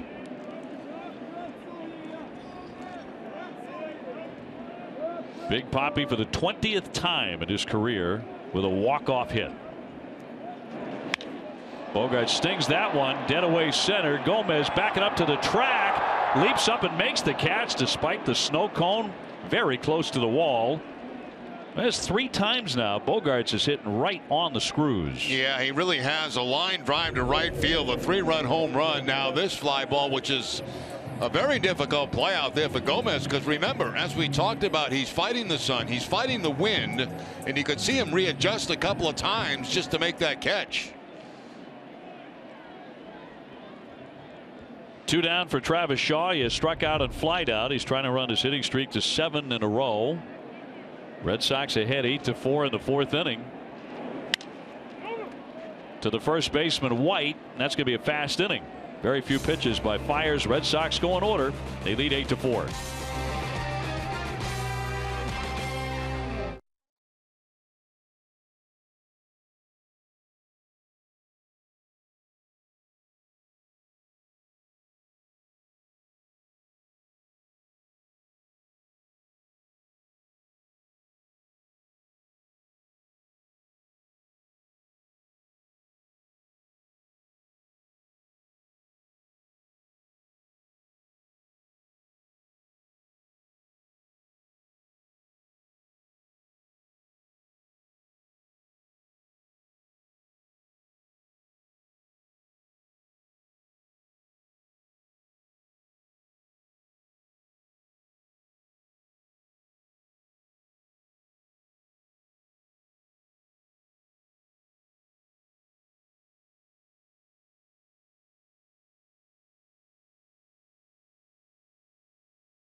Sean O'Sullivan's pitching line brought to you by Ace Ticket. Through 3 earned runs, 71 pitches for the right-hander from San Diego, and delivers a strike on Altuve, who has flied out 2 times. Top of the order here for the Astros. Red Sox in the lead 8-4, looking to win the series today, and punch foul.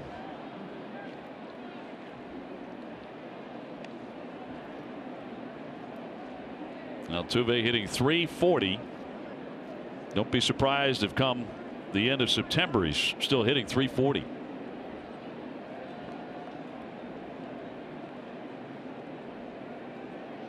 Detroit, it's the second time he's done this. He's gone out in front of home plate to pick up a scrap of paper. Detroit and the Orioles are tied up 3-3. They're in the 4th inning. White Sox are leading the Yankees 4-3 in the 5th. 0-2 and hammered for a base hit through the hole. So that's how the 5th inning gets underway. Altuve with a sharp single. Stay tuned for the mid-5th studio show after the 3rd out of this inning, presented by GMC with TC and Steve Lyons. Altuve just such a tough out. I mean, you get ahead of him, no balls and 2 strikes, and he still is able to make contact, pull that ball between the hole and 3rd and short, pick up the base hit. 8-game hitting streak now for Altuve. Sends up Springer, who's 0 for 2. He's flied to right and grounded to short.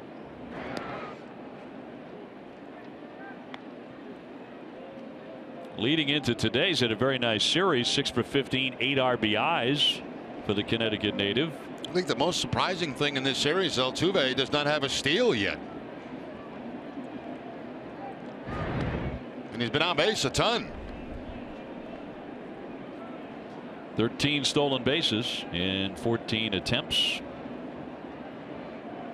Leads the majors in thefts.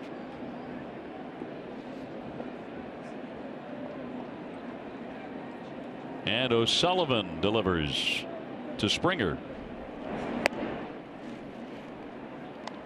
1-0.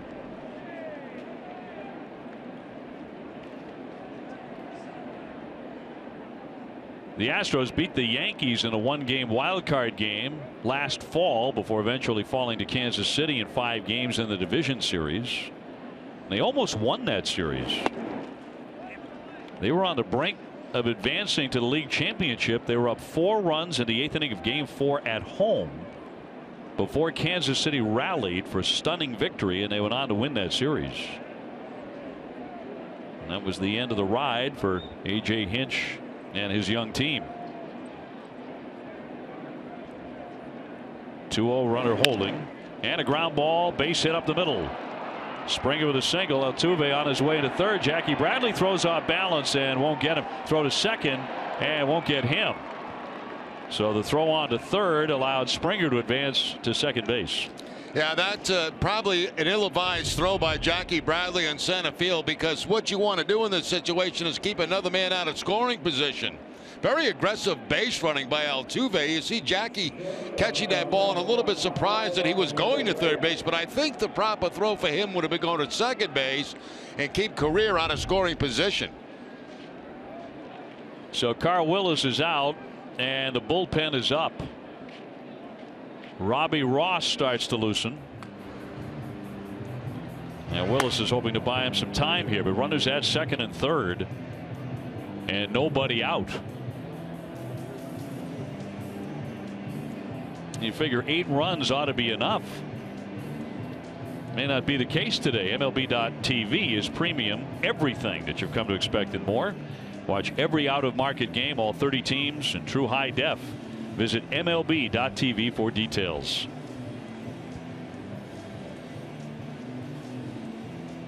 So trouble for O'Sullivan on the singles, and more trouble coming up in Carlos Correa. He's already hammered a long home run here today, his 7th. And his 2nd in as many days.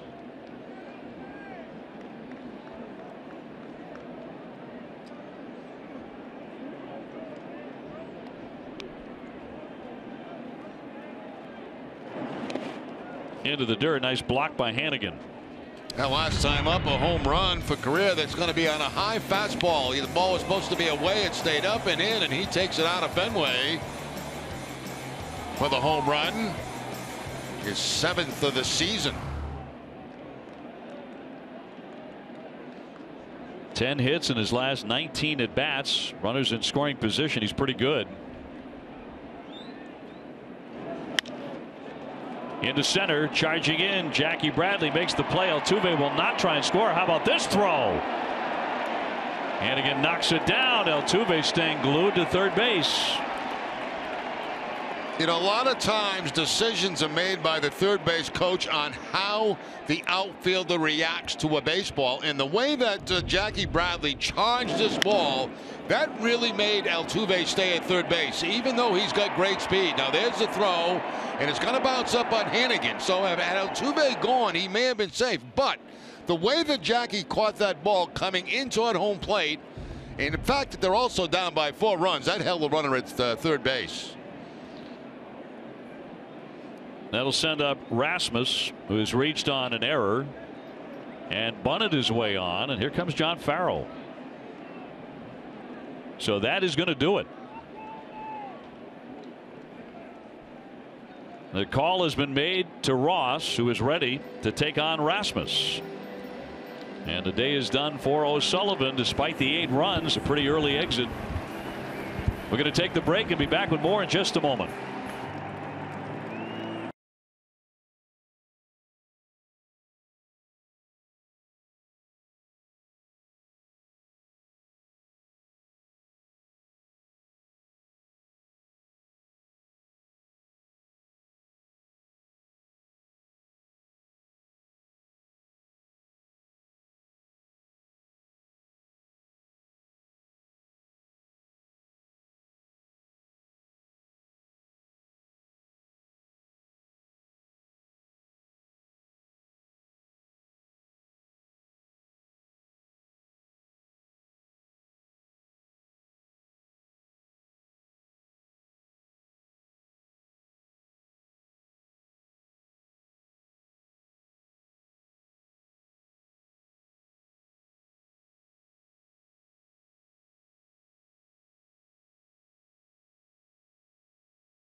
By Southwest Airlines, transparency, low fares, nothing to hide. By buyatoyota.com, Toyota's website for deals. By Sullivan Tire and Auto Service.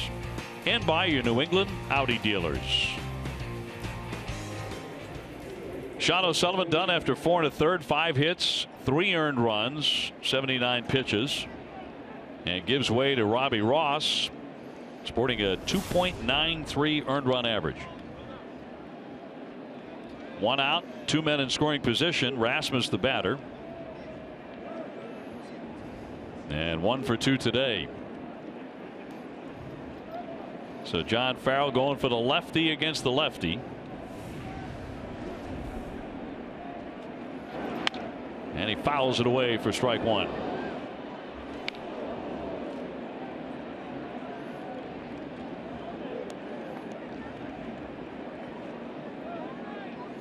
Rasmus has been their premier RBI guy. He's driven in 28.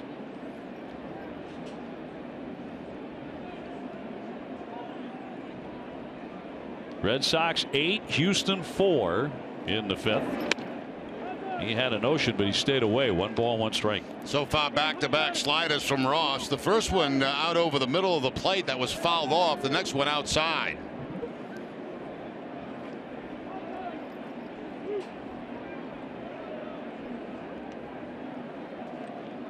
Red Sox playing him to pull, but it's wide to make it 2-1.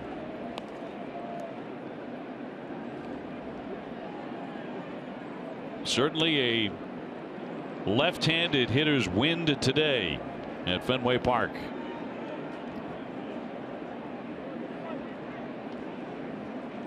Been blown out to right field most of the day, and that'll be a strike. 4 pitches, 4 sliders. The first and the fourth over the plate, the other 2 outside. Will he get a fastball? I don't think so. I think they'll stay with the breaking ball away. Well, probably wrong, but we'll see. Altuve and Springer leading. Yep. Waved at and missed, and you were correct. The slider got him for strike 3. Well, you know, nothing tricky about this. It's all sliders, and the first one's going to miss. I mean, hang out over the plate, and that was probably the best one he had to hit in the whole at bat. Now he's going to miss outside with 2 of them. Come back to one that's going to be over the plate. That's a good pitch to hit, but then back away off the outside edge. So nothing but breaking balls, just a different location. And once you get ahead or you get 2 strikes, you can throw it way off the plate, and that's when Rasmus chases it. This is a big performance for Ross. If he can freeze them right here and keep them from scoring a run in this inning. Here's Tyler White. He has walked and struck out. He takes that one up high. Don't you get the feeling that Robbie is getting higher leverage situations, and he's been coming through in these? Yeah, and you know, in particular with big situation there with 2 men in scoring position, and he got the lefty coming up. That's why John Farrell immediately went to Ross. They have great confidence in him. 2-0. A lefty hitter in Valbuena on deck. Red Sox ahead 8-4. But the Astros thinking about getting right back in the thick of it here.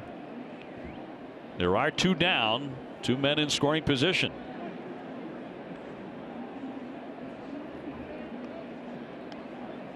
And the 2-0 pitch to White. 3-0.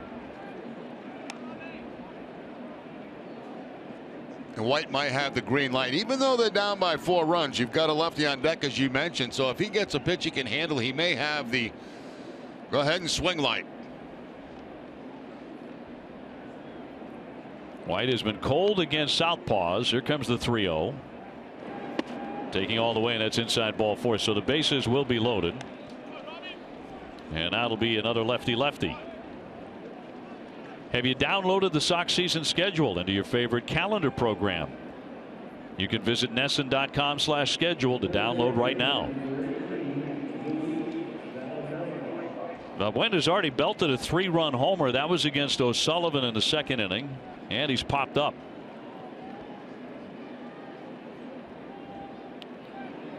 And no place to put him.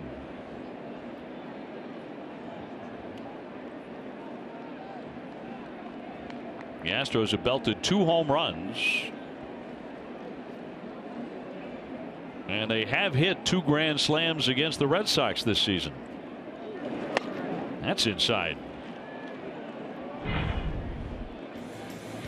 Balbuena earlier in the ball game gets a fastball that's up above the belt, and a little hop, skip, and a jump for him after he makes contact there. 3-run shot.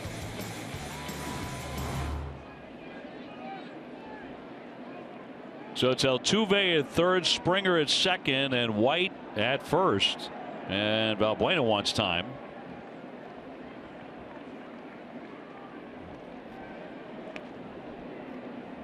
And now the 1-0. And that just missed. Wait, Hannigan held it there, and Joe West did not reconsider. That looked like a pretty good pitch. Let's take a look on the pitch zone. Does it get the bottom of the strike zone? I believe it did. Been a couple of those today that have not gone the pitcher's way. Yeah, the low strike, the 2-0. Hammered foul. And that forced Robbie Ross to come back with a fastball on a 2-0 count, something he probably didn't want to do to Balbuena.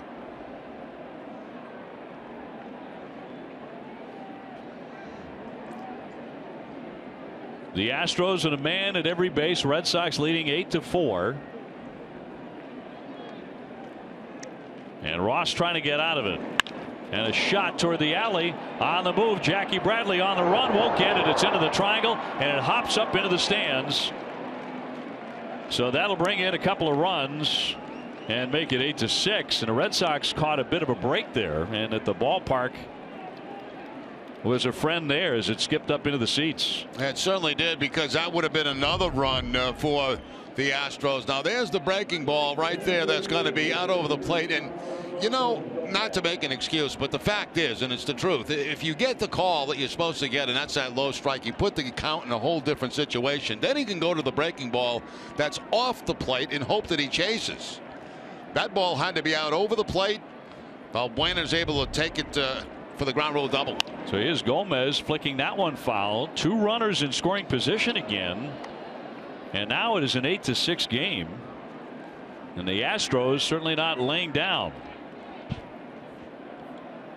Balbuena has driven in 5 runs. He's at second base.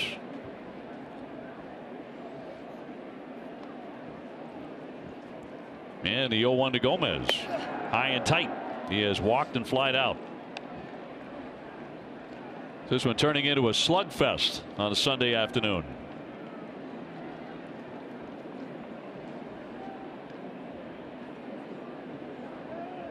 Two down and a 1-1 to Carlos Gomez. He won't chase.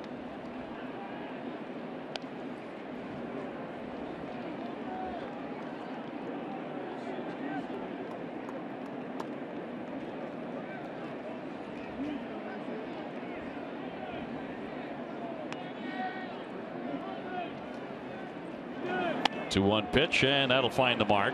So Sullivan charged with 6 runs, 5 earned.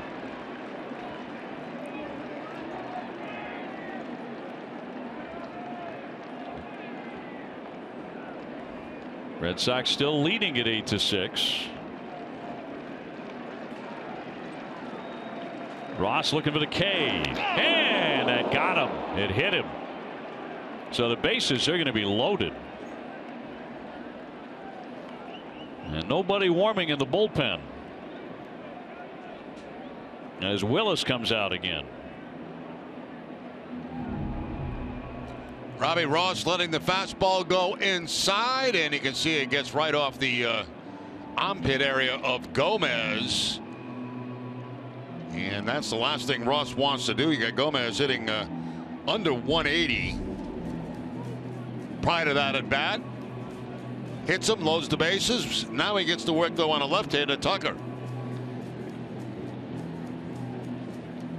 So it's been an odd performance here for Ross, who's been pretty darn reliable, but after the 2-run double, he hits a batter, and now they're all filled up again with Tucker the hitter. He has struck out and grounded out to second. Red Sox just trying to get out of this inning with the lead. 8-6 Boston here in the top of the 5th.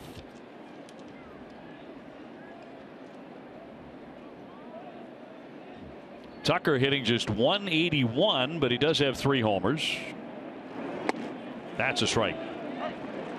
96 on the radar gun. And that's the key for Ross. Get ahead of the lefty, then he can go to the breaking balls away.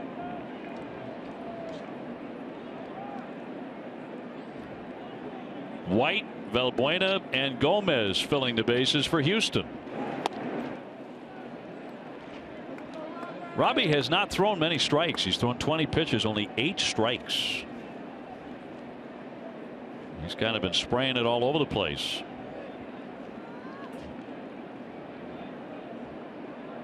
All jammed up with 2 down. And his 1-1. He missed badly there. Tried the slider away, but way too far outside. Much more comfortable count now for Tucker. John Farrell may be getting that bullpen active again. Here comes the 2-1. Wave and a miss. Right back to number 1. Good fastball. Needed a strike badly, and he gets it on the fastball that's going to be away from Tucker. Almost the same effect as a breaking ball out there. Hembry to start warming. 2 balls, 2 strikes, 2 out, bases loaded. And he got him. He struck him out with a heater, leaving the bases loaded. That was a bit of an adventure, though, as we go live to our studio with TC and Steve Lyons for the mid-5th studio show presented by GMC.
Runs early on in this one, an 8-6 Red Sox lead. Jerry Remy, Dave O'Brien, Garen Austin alongside here in Getaway Day.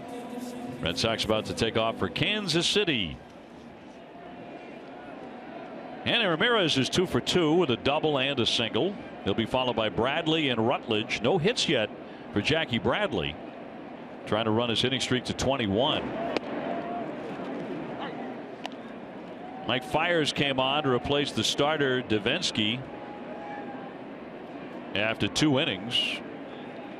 He's now working out of their bullpen. He actually beat the Red Sox as a starter on April 23rd, 8-3 in Houston. So he expects to be out there a while. Hanley's come out with a different approach again today, and if you notice his front leg, he's not using that leg kick hardly at all. I mean, he cut down on it at the beginning of the season, but so far today he's just kind of picking his heel up. Fought off foul out of play. Talk about adjustments made on the fly. I mean, it happens all the time with hitters. Now, you know, we showed you a split screen earlier in the year where Hanley's difference between his swing last year and this year. Now, this is even more drastic, where all he's picking up is his heel.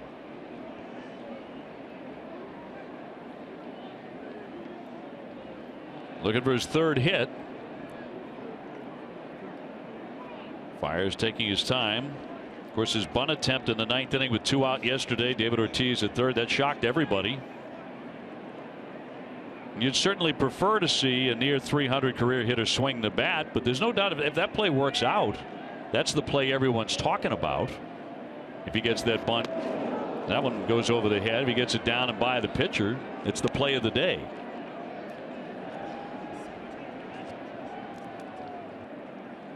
He absolutely bunted on his own.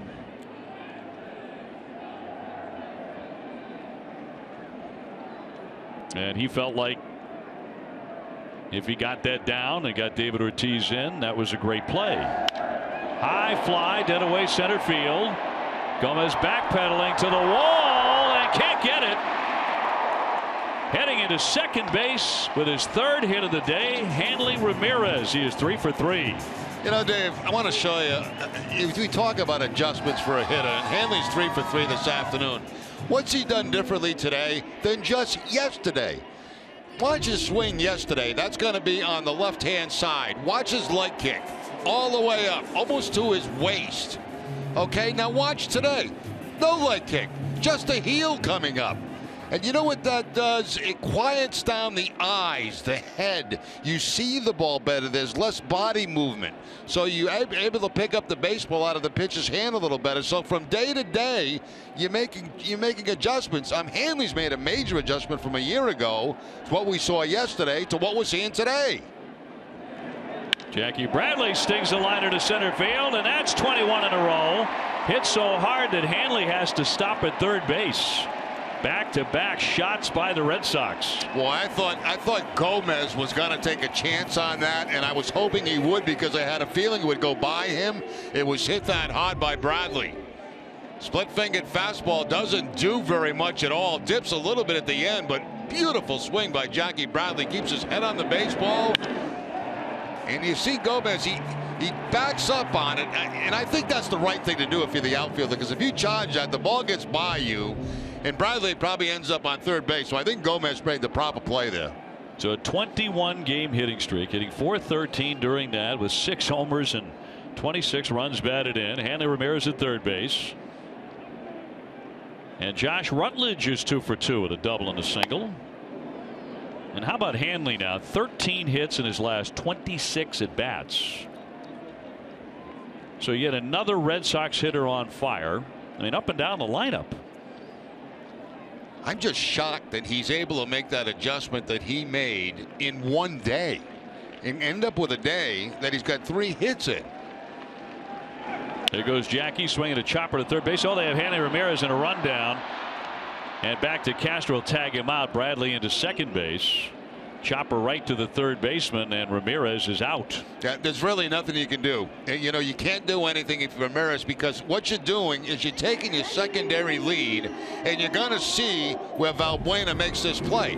Now, there's Ramirez. He's going to take his secondary lead down the line on contact, and Valbuena's right at the back. So, you know, all Hanley can do is wave guys around the bases and hope they end up in scoring position.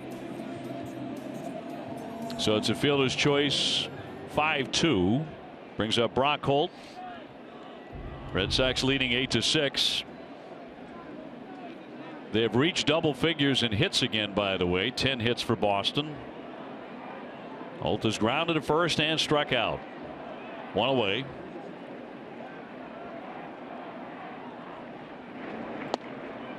And the ball to Brock.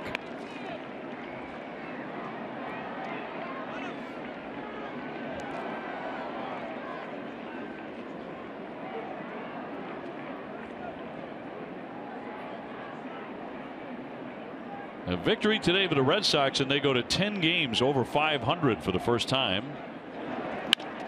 Bounding ball toward the hole. Nice sliding stab. Altuve will go to first base to get the out. The runners advance to second and third. And a very smooth play by Altuve. Altuve leaning to his left because there's a an off-speed pitch coming, the splitter. So, you know, when you see that, you start to lean a little bit. That helps you increase your range. And Altuve is able to knock the ball down and save a run and actually get an out on it. So, heads up by the Houston second baseman, knowing the pitch, knowing what's coming, knowing it might be pulled, knowing he's going to lean, and takes a run away from the Red Sox. So once again for Ryan Hanigan, a couple of men in scoring position with 2 away. He's 2 for 2 with 3 RBIs today, a pair of singles. And he has ripped line drives twice.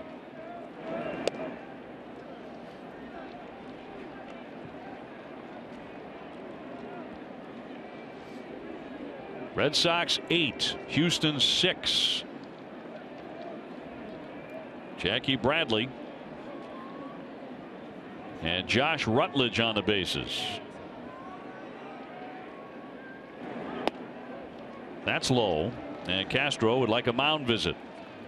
Now, big day for Hanigan today. 3 RBIs, and back in the second inning, a base hit on a fastball inside to drive in 1. And in the third inning, a base hit to drive in 2. As he gets that line drive between third and short. Ball was bobbled out there by Rasmus, but it didn't make any difference. 2 runs were going to score anyway.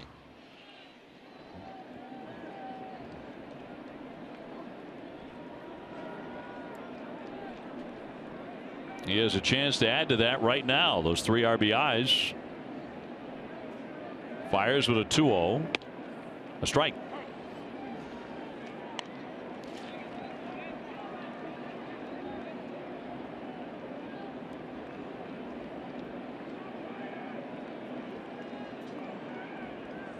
The Red Sox have had at least 11 hits on every game of the homestand. A base hit right now would be the 11th today. Fouled back on another good swing.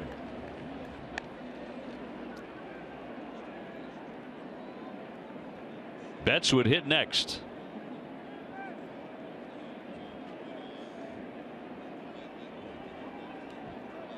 Two balls, 2 strikes.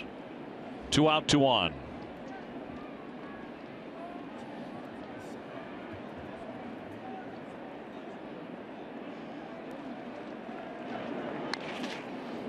Tried to wait on a soft curveball and just flicked it foul. Ace Ticket is Boston's trusted source for Red Sox tickets with the best seats at the lowest prices, all with a 200% guarantee. Treat yourself or someone you love by visiting aceticket.com or by calling 1-800-MY-SEATS.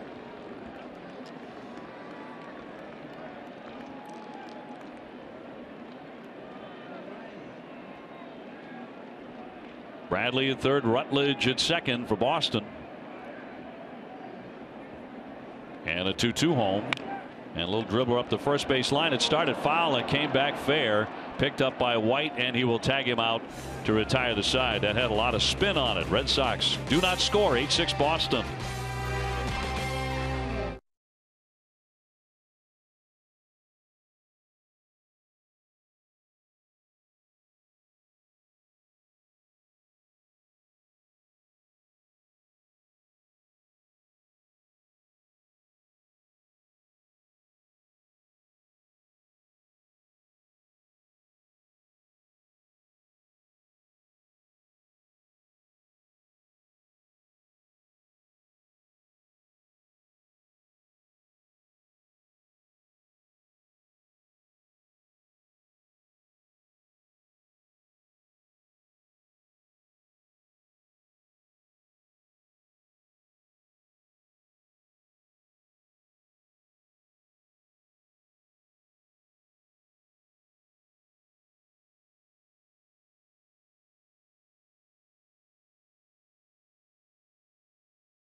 moment, and on this date in 1951, Ted Williams hit his 300th career home run.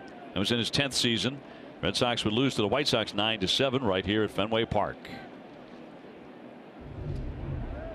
To the 6th inning.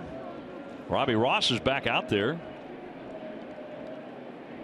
He had a bit of a tough time of it in the 5th as Houston scored 2 runs to pull to within 2, but he gets that first one in there for a strike on Castro.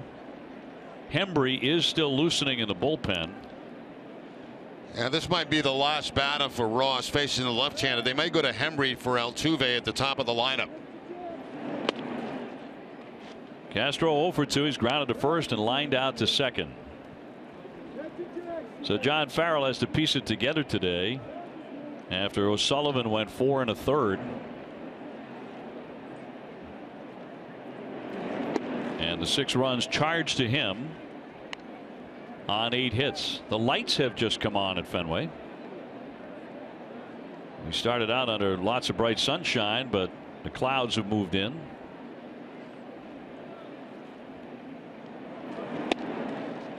Off the corner. So the count 3-1. Hembree may be moments away from appearing in this game. 3-1 missed badly, walked him. And here comes John Farrell. So he'll make the change right now. Ross had a tough day, and out he comes. He walks the leadoff man. We'll be back with more in just a moment.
The finale of the series, and these Sunday Smiles are brought to you by Hair Cuttery, home of the Smile Back Guarantee.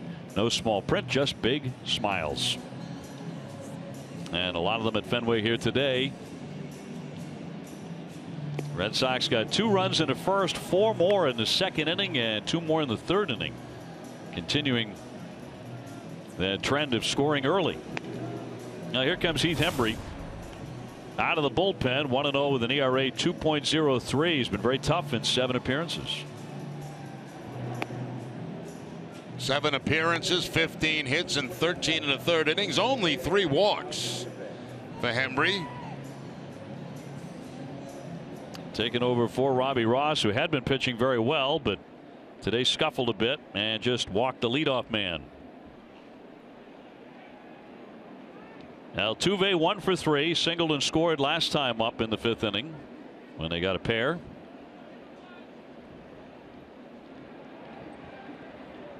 And nobody out for Houston. Fouled away for strike 1.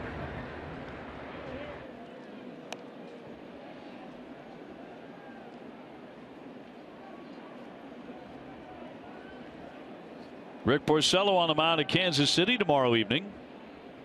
David Price will go on Tuesday.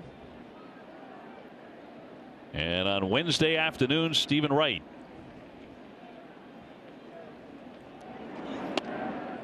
in there for a called strike. Forecast in Kansas City is for a lot of rain on Monday, getting better after that. The nicest day is supposed to be when the knuckleballer right goes on Wednesday, and that's very good news for Steven, because that rain and the wet baseball was very, very tough for him the other day, as it typically is for a knuckleball guy. Here's the 0-2, up and away.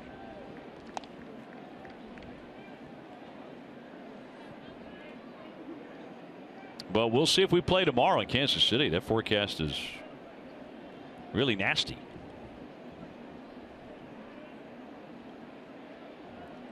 Springer on deck. Here comes the 1-2. Punch to Rutledge, has it into second, one on to first, and safe. Tough to turn two with him. One man out. Yeah, really tough. Altuve, such great speed down the line. Even from the right side of the plate, he makes it awfully difficult to double him up. It looked like it might be a double play. It's in that direction. Rutledge moving toward the bag. He gets Pedroia the ball. He gets rid of the ball quickly, but just too much speed going down the first base line. As Shaw stretches out, and Altuve just hitting the front of that bag prior to Shaw catching the ball. Springer, the batter, he singled last time up, making him 1 for 3 and hitting .265 with 9 home runs. I would expect Altuve to run in this particular at bat if he gets an opportunity. He takes off right now. A strike, the throw, the tag, and not in time. That's his 14th stolen base. You know, he's just been on too many times not to try it, and he gets himself a right-hander out there, so he knows he can get a good jump. He did get a very good jump and picks up his 14th steal of the season. Also, you're only down by 2 runs now, so it becomes more of a running situation. Just do everything, can he? I think so. You know, the power is what's gotten me this year. He's hit 9 home runs.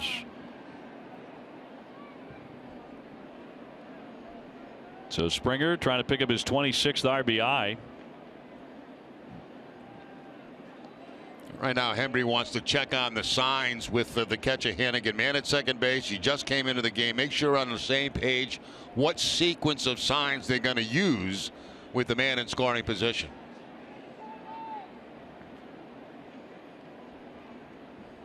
Springer homered off of his UConn teammate Matt Barnes on Friday night on a curveball.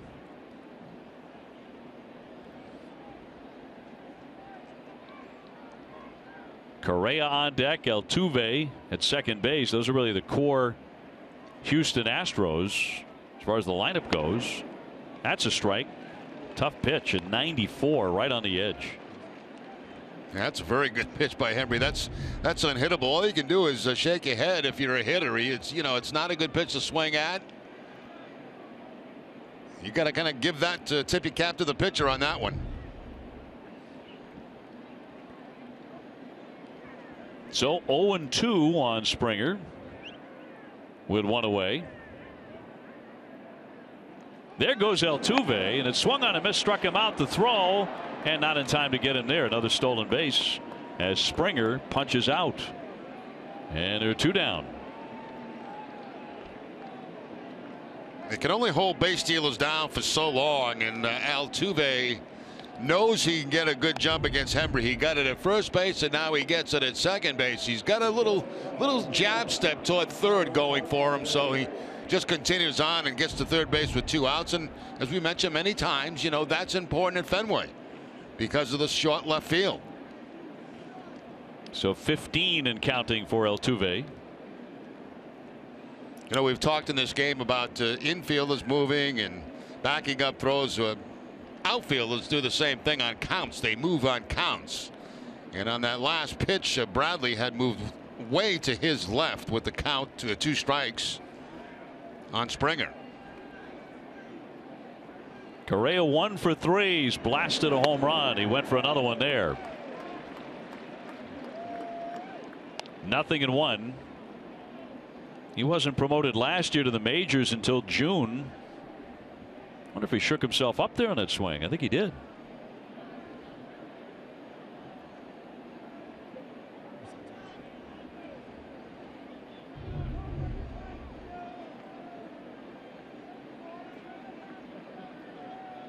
It looked like something happened there, Dave. I'm not quite sure what, but he's back in there. 21, it doesn't last for long. Rattled right there to the third baseman, Rutledge. He hoovers it up. High throw, and will not get him as the run comes in to score. That took Shaw up off the bag, and that'll make it 8-7 Red Sox. And that hurts right there. I mean, that could have been the third out of the inning. Instead, it's going to be an error on Rutledge, and the run scores. Now, that's why it's important for Altuve to steal third if he can, because on a throw like this, I mean, in any other case, it'd be first and third, no run. But with Altuve stealing third base and getting there, he scores on this play. Correa running hard all the way. So that's a one-run game on the error by Rutledge.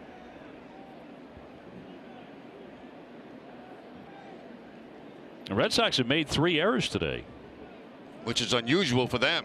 Best defensive team in the American League coming into today.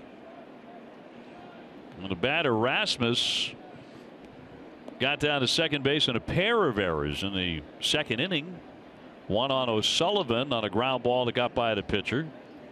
And then Xander Bogaerts picked it up and threw wildly past first base for his first error of the season. He would eventually score. So here's Rasmus again. He's also dropped down a bunt today for a single. And a strike. It's hard to believe, but it's the first time this year the Red Sox have had more than one error in a game. So the Astros still very much alive in this one despite 8 Red Sox runs. Here in the 6th inning, it is 8-7. Correa leading off first base.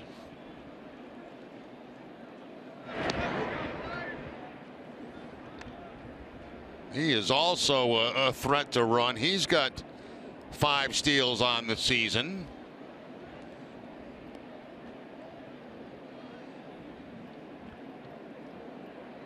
Sox in the bottom of the 6th inning have the top of the order due up. Betts, Pedroia, Bogaerts. And the 0-1 pitch. Into left, slicing. Holt on the move to the track. Can't get it. It's off the wall. Here goes Correa pounding around third base. They're going to try and score him. And he will score to tie up the ball game. As Rasmus goes into second, and it's an 8-8 contest. So the Red Sox bullpen was awfully good yesterday. It has struggled today.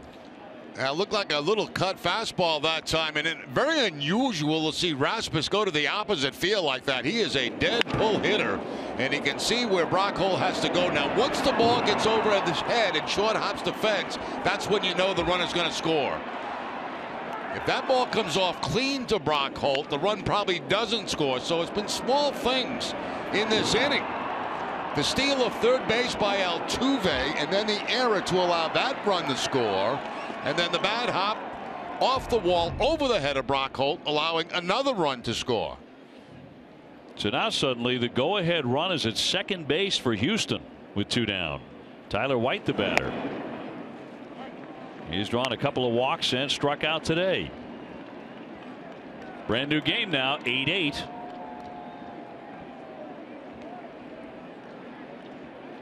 And the Red Sox today, you have to say, have helped the Astros cause.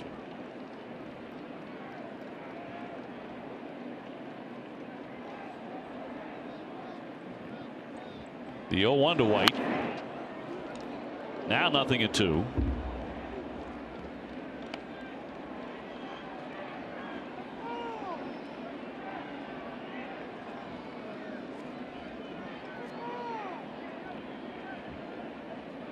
White, a .229 hitter with 5 home runs. So another one of the Astros who takes a big swing. Rasmus at second after his RBI double.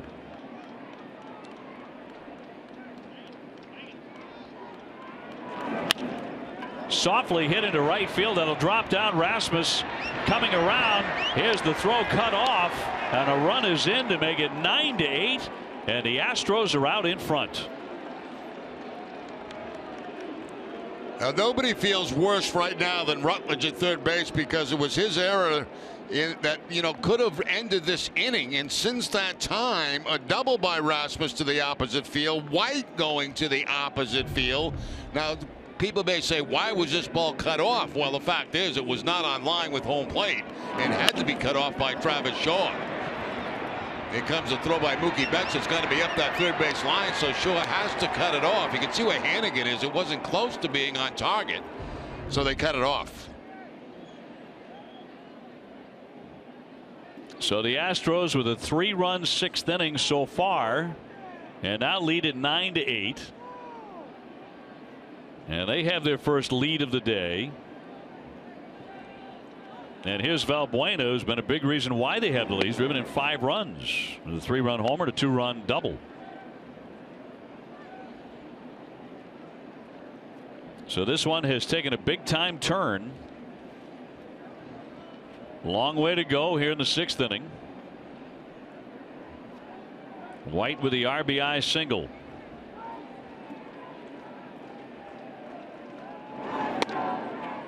That catches the corner for a called strike, says Joe West. This is a career high 5 RBI game for Luis Valbuena.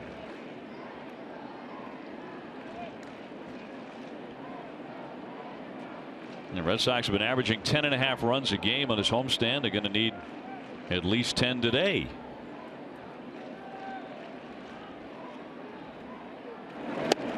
Big cut and a miss on the slider, in on the knuckles. Down and in. That's a little bit of a blind spot for a left-handed hitter. When it gets down and in and off the plate, you see it well, but just swing on top of it.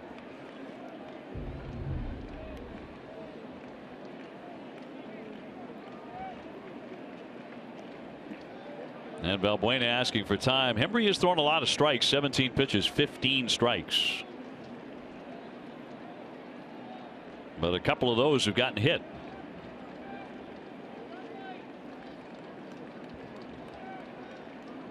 The Red Sox did not get a long start out of Sean O'Sullivan, just 4 1/3.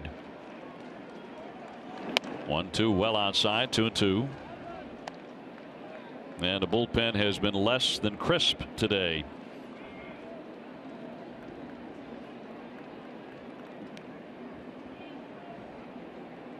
It was outstanding yesterday in the victory.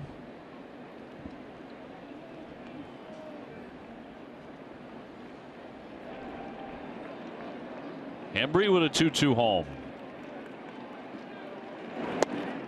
That's downstairs. So the count is full.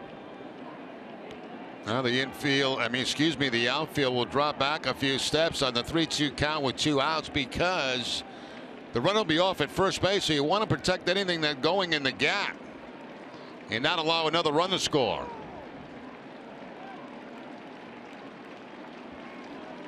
The Astros have scored 5 times over the last 2 innings. Hembree with a 3-2. White takes off and a comebacker. Hembree handles that, the underhand flip, and that retires the side. But the Astros surge into the lead. We go to the bottom of the 6th, 9-8 Houston.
communities in which they live and work, and thousands of kids have had the chance to catch a free Sox game thanks to Dunkin' Donuts. Today we welcome the Jordan Boys and Girls Club to historic Fenway Park. Dunkin' Donuts, committed to the community.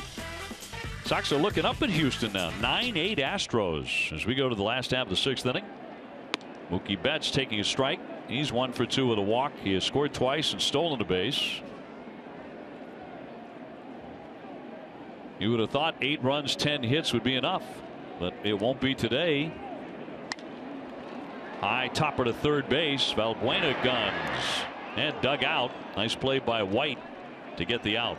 Yeah, that was a beautiful play at first base by White. And, you know, you hope as a first baseman that the bounce is going to be close to your glove. And that's exactly what happened that time with White. Even though the ball bounced, look how close it is to his glove. So that's easy pickings at first base. One away. Dustin Pedroia will be in search of his first hit. He's walked fly to right and grounded out to second. Red Sox are facing a pitcher here in Fiers who came on early in relief. Now working out of their bullpen, who actually tossed a no-hitter last year. Last August 21st against the Dodgers, he fired a no-hitter. He's not a hard thrower, but he moves it around well. Hammered, snagged by Valbuena. He spins, throws offline. It'll be a base hit.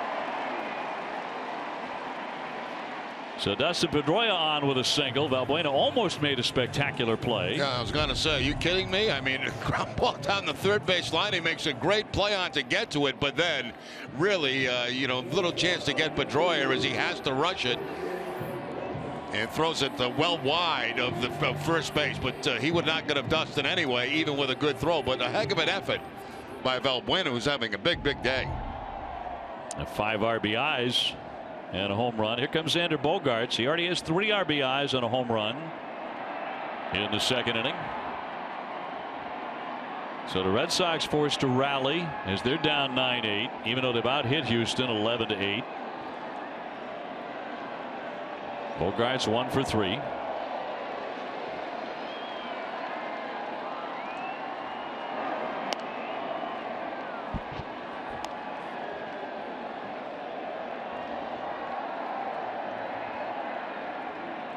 Shaw up next.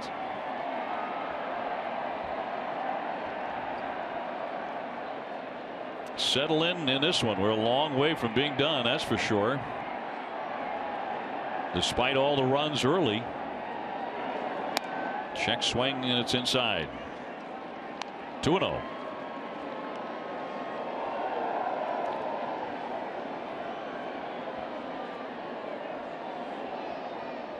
Xander is on pace for well over 200 hits. He already has 53 hits. He was just shy of 200 hits last year.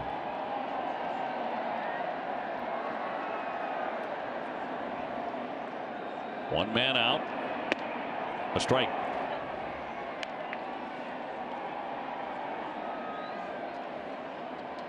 Two balls, 1 strike. Bogaerts a good opposite field hitter. Let's see what Altuve and the shortstop Correa have in mind as far as coverage at second base. 2-1 count. It's always possible you could send the runner.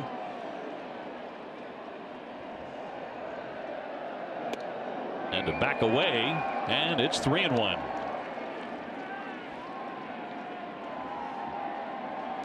Seems like lately Xander's been getting a lot of 3-1 counts, working it his way. And then doing damage. Yeah, and here's where you look for a ball middle in, something you can pull out of the ballpark.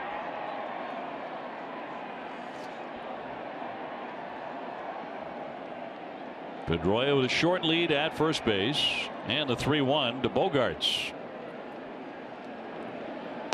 And he takes it inside for ball 4.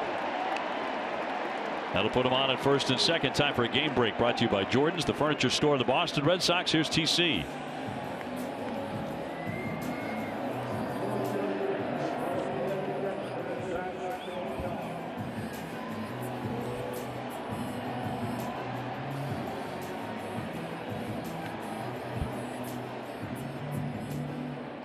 TC, thank you very much. Boy, they haven't lost many. Brent Strom, the pitching coach, will pay a mound visit. Cubs with a 27-8 record. best in Major League Baseball. 2 men aboard, and Travis Shaw about to step up. The Red Sox down a run, 9-8. Tonight at 10 on NESN Sports Today, Gary Streisky will preview the NBA Draft Lottery, plus highlights from the NBA and NHL playoffs. NESN Sports Today, presented by People's United Bank. See what know-how can do. Travis on the day is 0 for 3.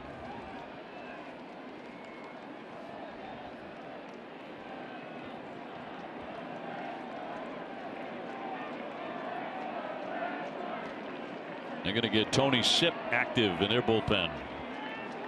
That may be for Jackie Bradley.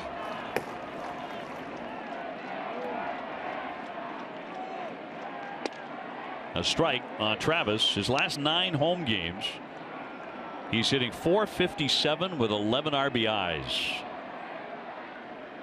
He's just a little bit fond of Fenway Park.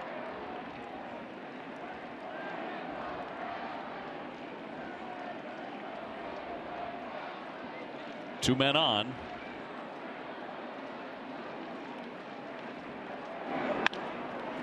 Hit softly. Altuve will go to first base and gets the certain out there. Pedroia into third, Bogarts into second. Split-fingered fastball that time to Travis Shaw, and the little ground ball to Altuve, but it does move 2 men in a scoring position with 2 outs for Hanley. There's the splitter going down. He tops it, but it's not hit hard enough to get a double play. Boy, Hanley, I'll tell you, we've showed you the difference in his swing from just yesterday to today. As far as the leg kick, and we'll show it to you if we see 2 pitches in this at bat. We'll see what he does in this at bat. He may change it again. He is 3 for 3, 2 doubles and a single. Has an RBI. Trying to tie up this ball game at the very least here. 2 down and ball 1. Yesterday, the high leg kick, as you can see. Today, no leg kick, just picking his heel off the ground. So an adjustment from day to day for Hanley, and that's pretty drastic. And again, what it does, it keeps that head quiet, keeps the eyes on the baseball a little bit longer. See what it brings to the table on this at bat. The 1-0 from Fiers makes it 2-0. Same thing, same approach, and right now Fiers being very careful with first base open. Castro will head out and discuss it.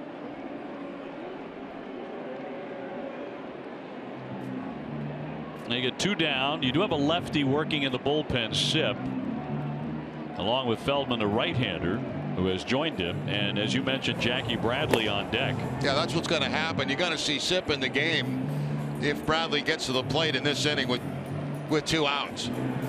They have a very hot hitter at the plate who's perfect this afternoon. As you said, that base open. They will pitch to him, but you got to believe carefully.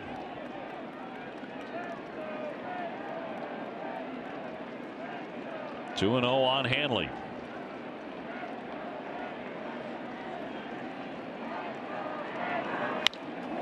That one high and deep, but foul. I mean, way down that line. Hanley's driving me nuts. I mean, he goes from no leg kick on one pitch to the next pitch where he goes with a high leg kick. So he's going high leg kick yesterday, no kick today, back to the high leg kick. I give up. It's just Hanley. It's working, though. It's working. He's liable to keep it low, down low again.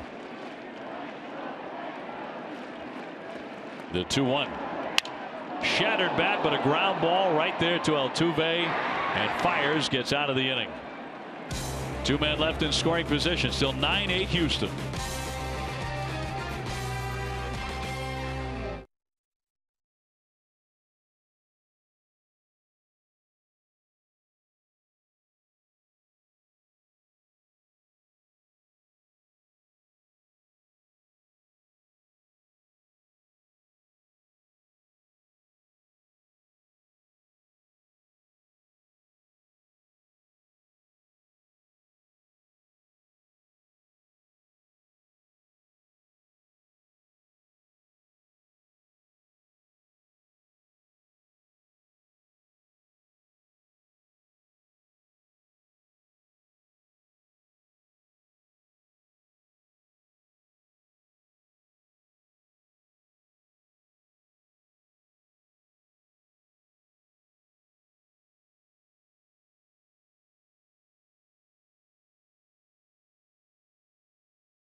1986 Red Sox season. Their 38th game of '86. The Red Sox crushed the Twins 17-7. 8 of the 9 Sox offensive starters had an RBI, led by Wade Boggs. He drove in 3 and he had 5 hits. Wow, 5 for 6 for Boggs on the day. Nice. On to the 7th inning, 9-8. The Astros in front. Hembry still pitching now to Gomez, who showed bunt, took a ball. He's been on base twice with a walk, and he was hit by a pitch. 9 runs, 8 hits, an error for Houston. 8 runs, 11 hits, and 3 errors for the Red Sox, which has been certainly out of character. Foul back.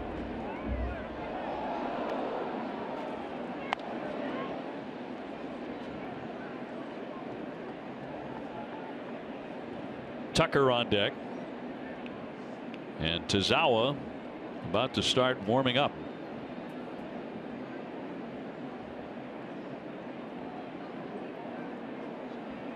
And the 1-1 to Gomez. Bunting pretty hard, though. The backhand stab, and he's out.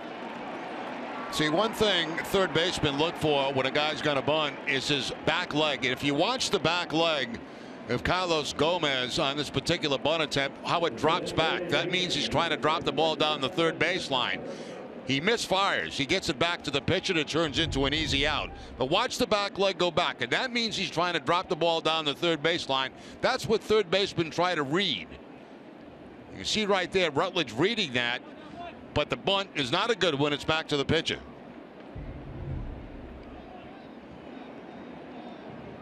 One away for Preston Tucker. He's 0 for 3 with a pair of strikeouts and a tapper to second base. Former 7th round draft pick. Up the middle, a sliding stab by Rutledge, and he gets him. Have to put that into the book as a 5-3 from the right side of the diamond. Well, shift pays off again. We've seen it a couple of times today. Once on a Pedroia jump for a line drive, and now a nice play by Rutledge going to his backhand on a slide. Has time to get up. The ball was hit so hard and get the runner at first base in Tucker. 2 down, Castro the batter. Red Sox have only gotten him in order a couple of times today. Trying to do it again here in the 7th. We will pause after this half inning for God Bless America from Fenway on this Sunday afternoon. And Castro takes one up and away for the Red Sox. It'll be Bradley, Rutledge, and Holt due up in the bottom of the 7th. Astros leading 9-8. Red Sox did have an 8-4 lead in this game.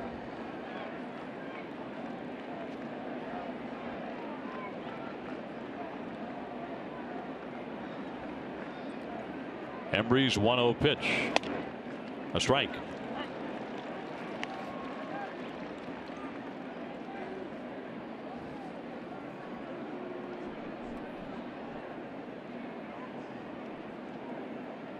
On Saturday, the Red Sox enjoyed their first walk-off of the season.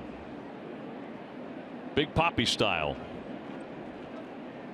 We're going to have to rally again today, as that one is down low. Well, Joe West this afternoon not giving that low strike. There's been a number of occasions where that pitch has been down at the bottom of the strike zone, not being called a strike.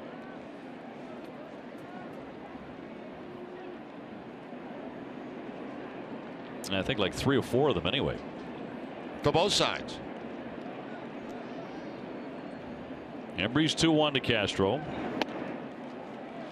Now 3 balls and 1 strike. If he walks him, Altuve will bat again. Last time he was on the bases, he stole second and third and scored. And that'll probably be against Tazawa if that happens, if he does get up in this inning.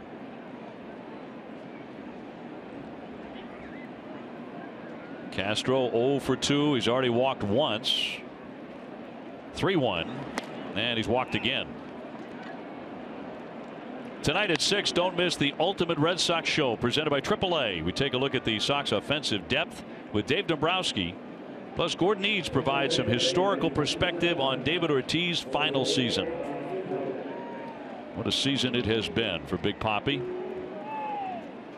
Will we see him here today? It's supposed to be a day off, but you know how that goes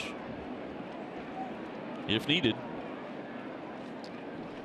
Now Altuve hitting .342 with 9 home runs. Runner at first, 2 down. Ball 1. So surprised. I thought we'd see Tazawa in this situation against Altuve, as Hembree has thrown quite a few pitches, but I'm not sure if Tazawa's ready yet. Did they throw the motion out that he's ready?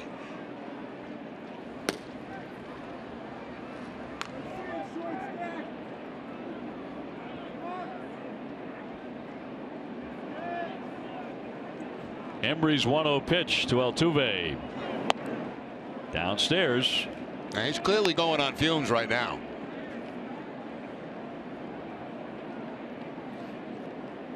Dangerous spot to be in. 2-0 to Altuve. Again, calling down to the bullpen. Yeah, you usually don't look at a little leadoff man as a big power threat, but You're talking about danger right now. Big time. Especially with this count. Pop them up. That'll twist foul off into the stands. So 2-1. 9-8 Houston, 7th inning.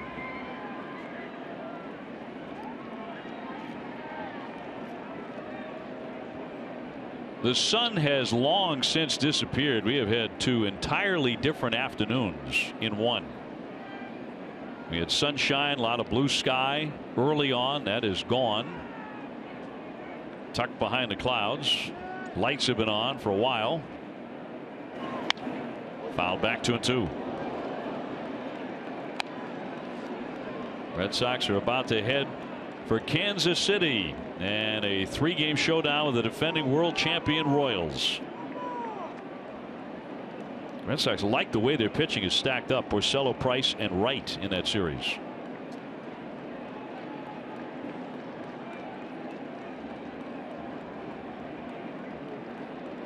Two and 2 on Altuve. With 2 down, a man on.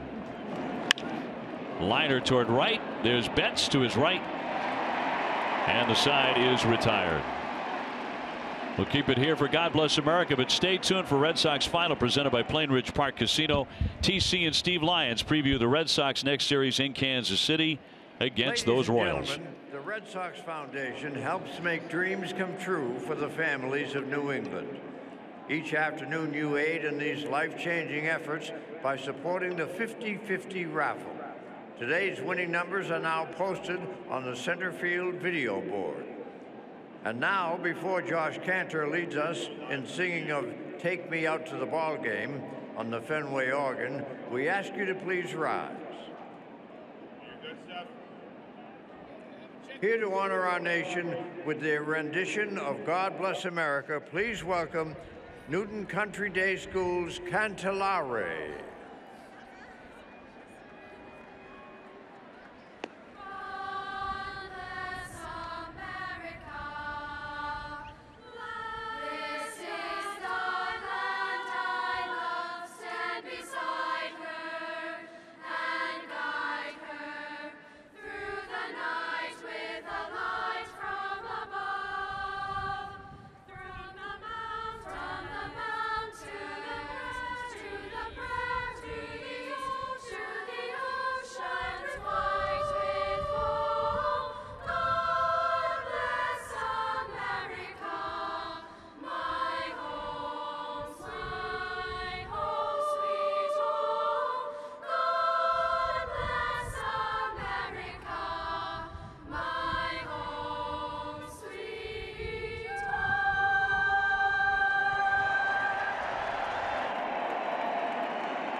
with Nesson and the Greater Boston Food Bank.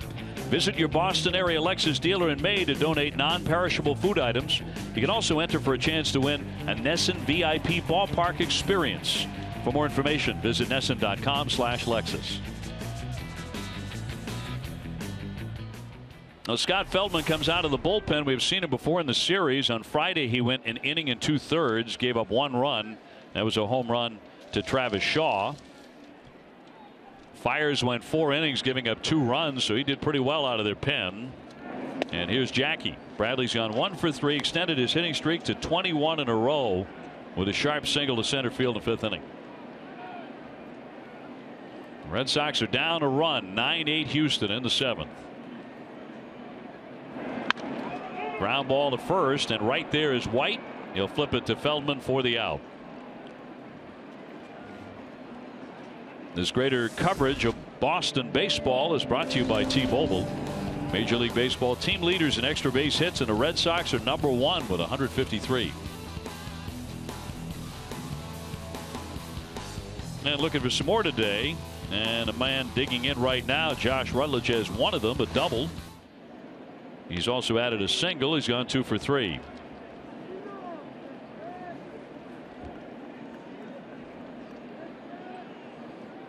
Sox have not scored since the 3rd inning.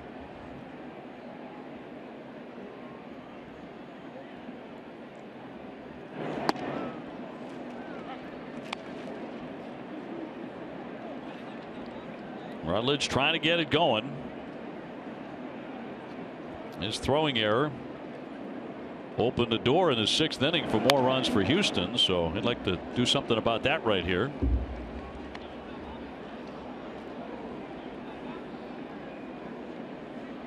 Baltimore leads again, 5-4 on the Tigers in the 7th inning. Been a lot of talk about Brad Ausmus, Tiger manager, being on a hot seat. If they lose again today, they'll be 5 in a row. I think the surprising thing about Baltimore, we knew the offense was going to be real good, but the pitching 4th in the American League in ERA, so that's pretty impressive. Yeah, they've won 7 straight.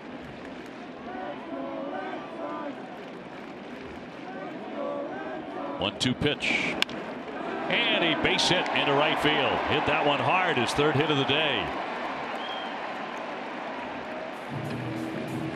Got to cut fastball on time and takes it to the opposite field. A lot of times you see hitters pull that pitch, but a nice hitting by Rutledge as he moves it the other way. There you see the little cut right at the end, the inside out swing and the base hit. So as Dave mentioned, 3 for 4 on the afternoon as that ball slices away from Altuve.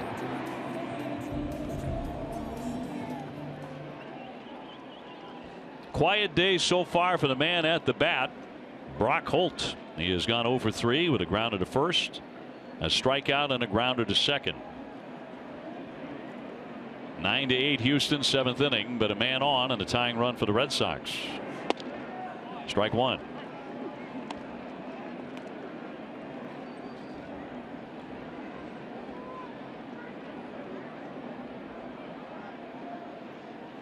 Brock with numbers against Feldman, 4 for 8 against Scott Feldman, and a triple.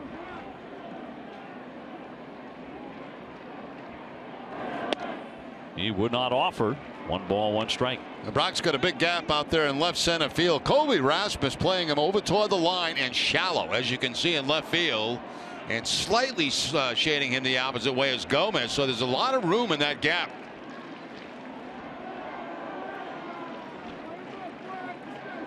Hannigan on deck.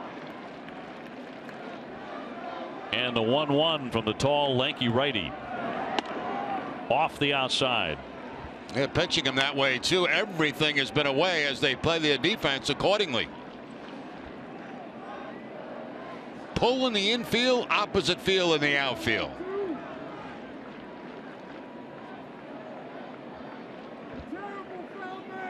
Sip and Neshek are throwing in the bullpen for the Astros, and fouled back.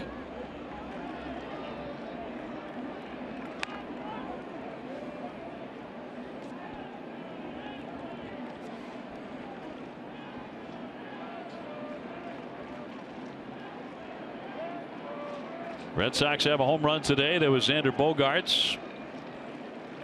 The Astros have hit a couple. Valbuena and Correa have gone yard. Plenty of offense in this one. Here comes the 2-2 to Brock Holt. And that's in there for strike 3. And he's been thrown out of the ball game.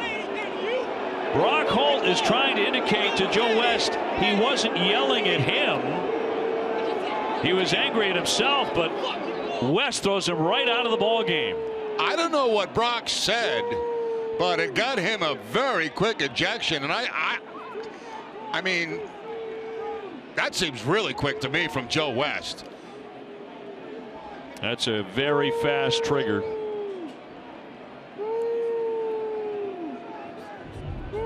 Let's take a look at the pitch. First of all, the pitch is very close. It's pretty nasty.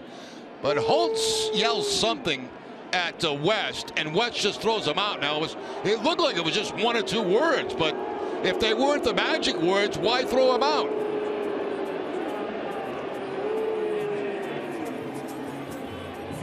Well, I think Brock was protesting that he wasn't indicating those words were at Joe West.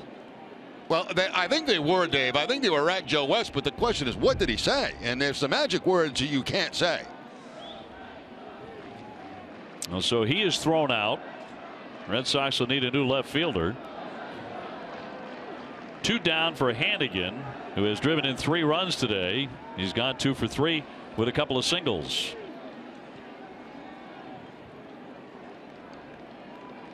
Rutledge on at first base. Red Sox chasing today. They're down 9-8.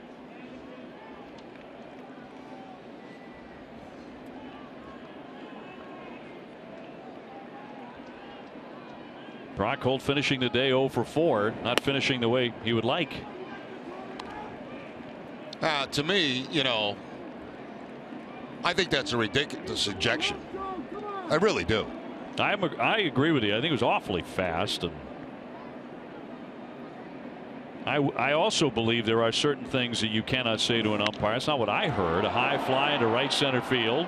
Springer and Gomez converging. And who will make the play? Nobody will. It falls in. Rutledge rounding.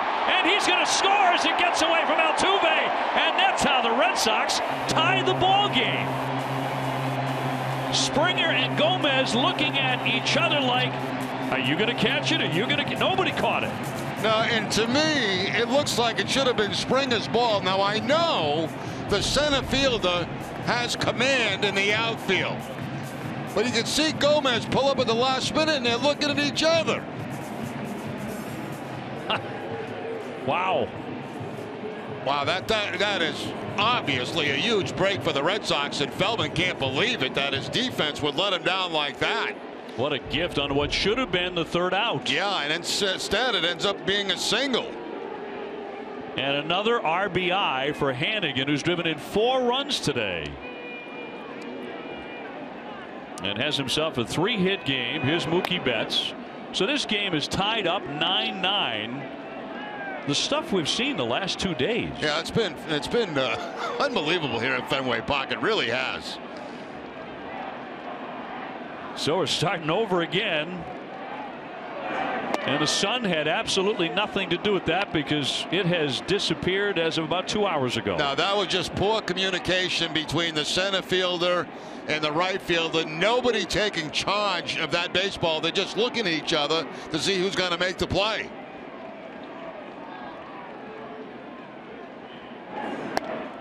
Up and away on Mookie Betts, who's gone 1 for 3 with a single.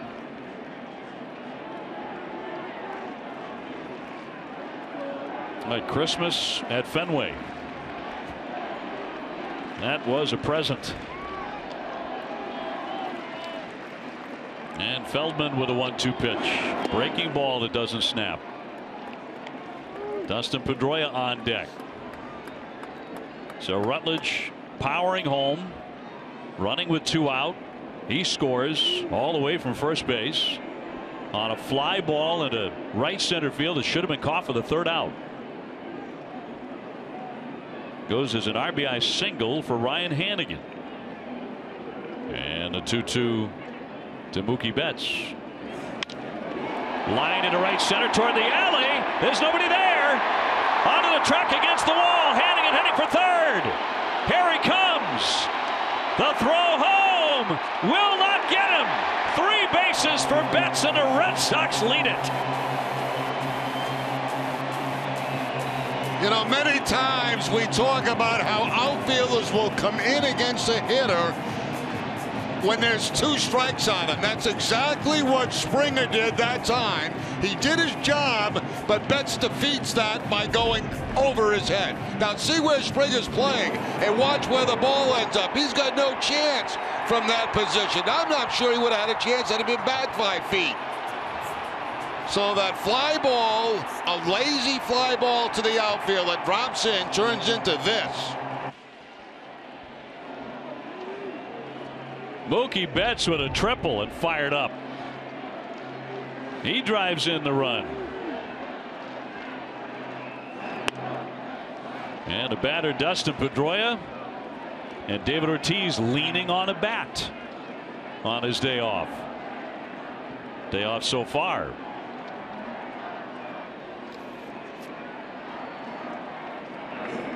And Pedroia takes a ball so far today. A walk, a fly to right, a grounder to second, and an infield single. Red Sox with 14 hits.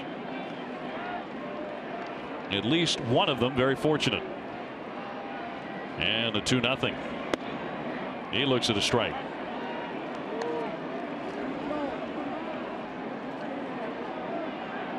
It's the 5th time on this homestand that the Red Sox have hit double figures in runs.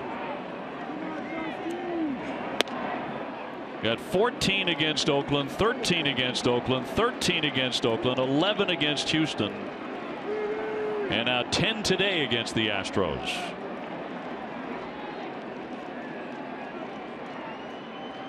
Two runs in here to take a 10-9 lead.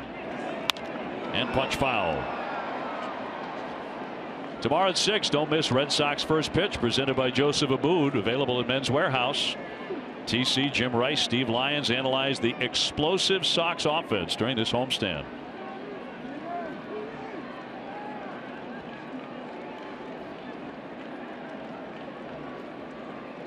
Three and 2 on Dustin Pedroia, and he spoils it. What surprised me a little on this at bat is the fact that Feldman has been winding up with Betts at third base. Now it's not going to happen now, but there was an excellent opportunity early in this at bat for Betts to steal home. Valbuena's way off the line. The pitch is winding up. I mean, the handwriting was there. Yeah. Of course, that's all off now, obviously, with 2 strikes on Pedroia. 3-2 got a piece again. Pedroia loves to face the Astros. His career average against Houston is .405. That is #1 all time by any opponent against Houston. And look at what he does against Feldman. He just owns him.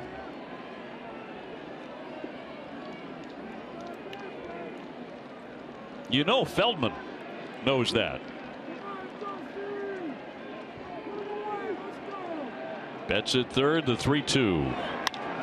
Liner into right field. Springer closing on it, makes the play to retire the side. But Mookie Betts with a triple has just put the Red Sox in the lead in another wild one at Fenway.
He thinks he's made it out.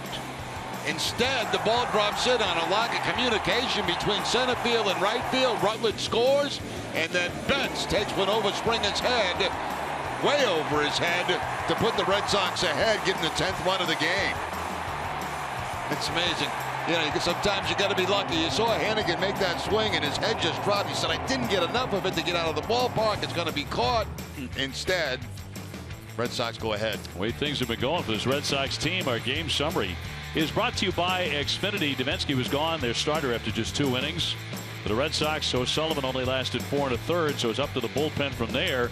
Bogarts hit a 3-run homer, and Hannigan has 4 RBIs as he drove in one on that fly ball that should have been caught in right center field.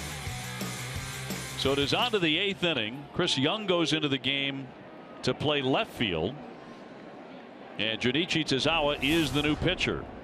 Brock Holt, of course, ejected by the home plate umpire, Joe West. And Springer will lead things off here in the 8th inning. 10-9 Boston leading the Astros, and Red Sox trying to win the series 3-1. And he starts him with a curveball for a strike.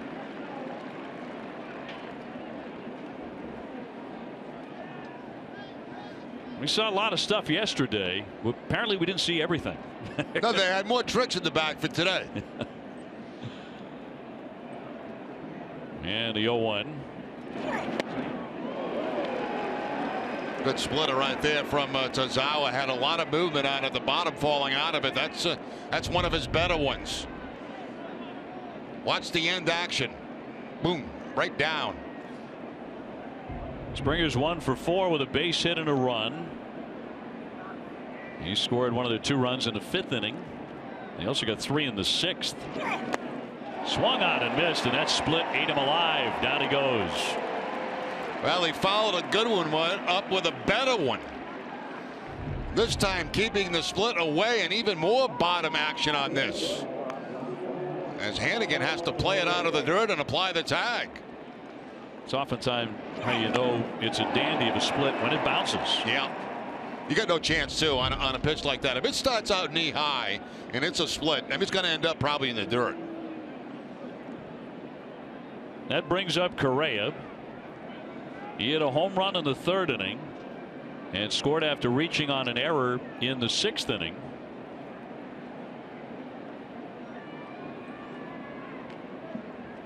One man out, and he'll take high, ball 1. 10 runs on 14 hits for the Red Sox. 9 runs on 8 hits for Houston.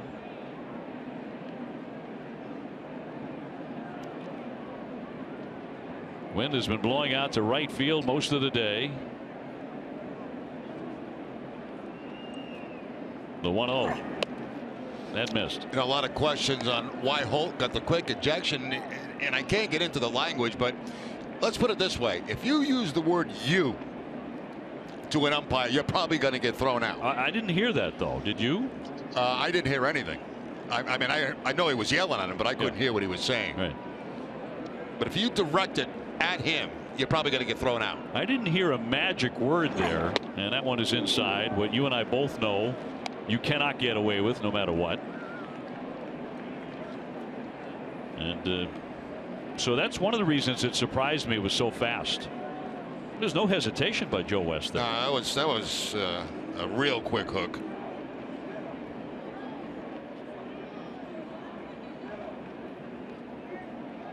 The 3-0 pitch on the corner.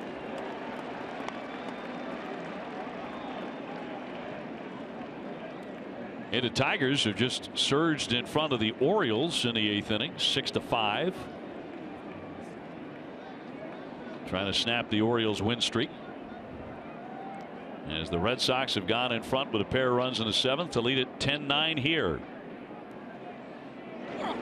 Fouled away. Dead & Company will kick off the Plainridge Park Casino Fenway Concert Series this summer on July 15th. Plenty of great seats are still available. Get your tickets now at redsox.com/Dead & Company.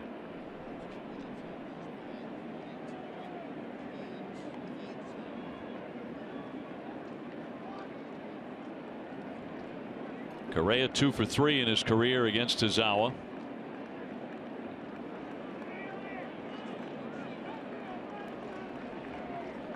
And the payoff pitch. He got him. Good fastball. Well,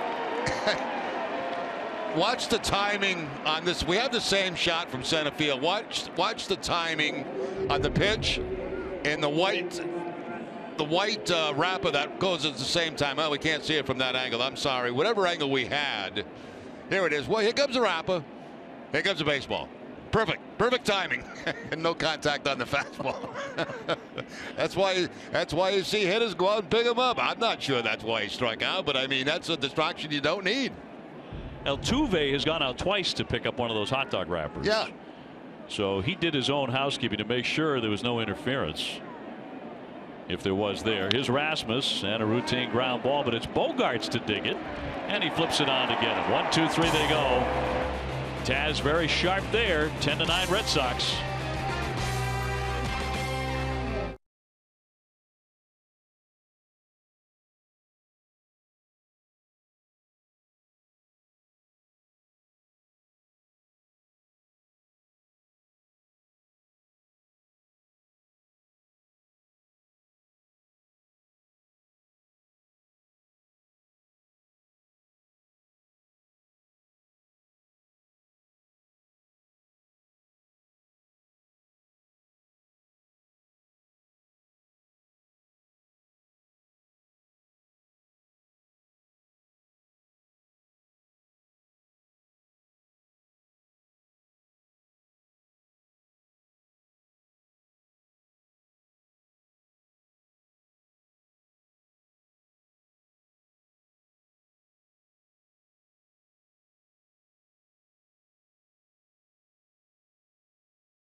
Career of Jason Varitek on Red Sox Report Tuesday at 5 o'clock. Of course, Tech is going into the Red Sox Hall of Fame, along with Tim Wakefield and Larry Lucchino. Pat Neshek coming out of their bullpen. That unusual delivery, a .338 earned run average. We go to the last half of the 8th inning. Sox on top 10-9, trying to make it a 6-1 homestand heading to Kansas City. And Xander Bogaerts takes a strike.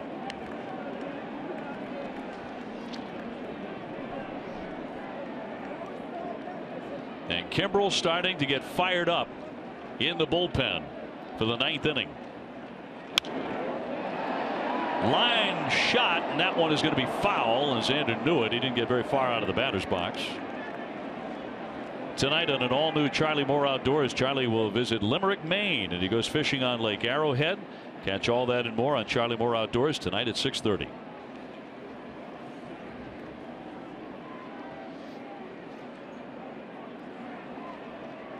Xander on today with a 3-run homer back in the 2nd inning. He's 1 for 3 with a walk.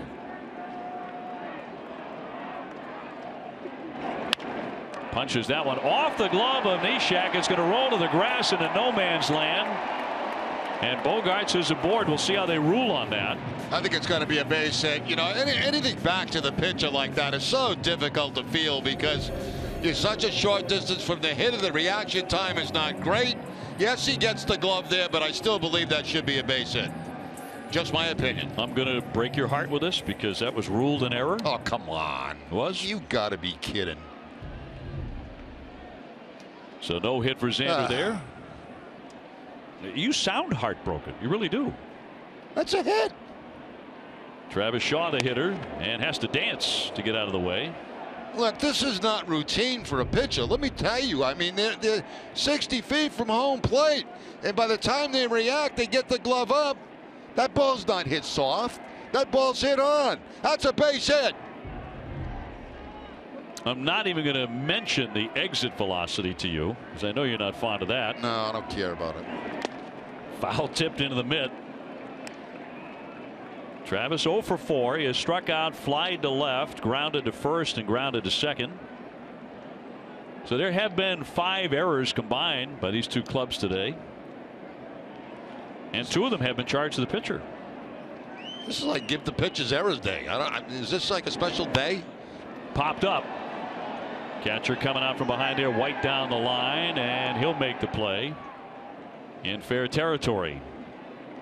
So Xander had to hold at first base. Time now for a look at the road ahead, presented by People's United Bank. And the upcoming trip is a quick one. Just 3 games in Kansas City. Then the Red Sox right back home against Terry Francona's Indians, and then the Colorado Rockies after a day off. So a lot of home games in the month of May. Red Sox are taking advantage. They can be 6-1, end the homestand at 6-1 with a victory here today. And leading 10-9 in the 8th. Here's Hanley. He's had a nice day at the plate, 3 for 4. He has now hit safely in 7 straight. Hitting .322.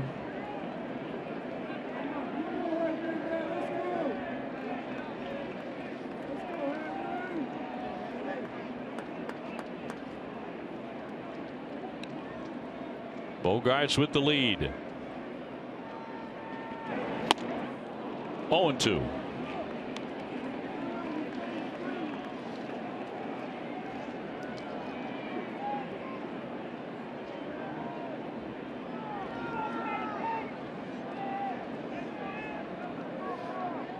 Jackie Bradley on deck. He has a hit today. 1 for 4. So it's a 21 game hitting streak he will bring with him to Kansas City. 0-2, foul back. See what swing Hanley's brought to the plate with him this time. The high leg kick, the no kick. We don't know from pitch to pitch this afternoon. We know one thing. He's had a good day, 3 for 4. A mini. He's got the mini leg. That's the in-between. we said all 3 today. We got a tweener going right now. He might have done that just for you. The 0-2 on the inside corner for called strike 3. So he's caught looking. Tough pitch. Pitch inside. The Ramirez gets a piece of the corner. Tough to hit. You take it. You get the bad news. 2 men out. Jackie Bradley next, 1 for 4 with a single. He has had some homestand. Jackie Bradley with 15 RBIs through the first 6 games of this homestand. That's a strike.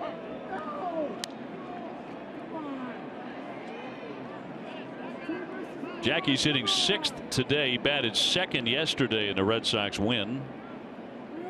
When he hits 9th, though, his batting average is .363. Not bad for a 9 guy, right? Yeah. Fly to right center field. Coming in now. Springer to his right and puts it away. So we are on to the 9th inning. Red Sox leading 10-9. Time to see Mr. Kimbrel.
Bob will donate $1,000 to the Jimmy Fund for every game saved this season.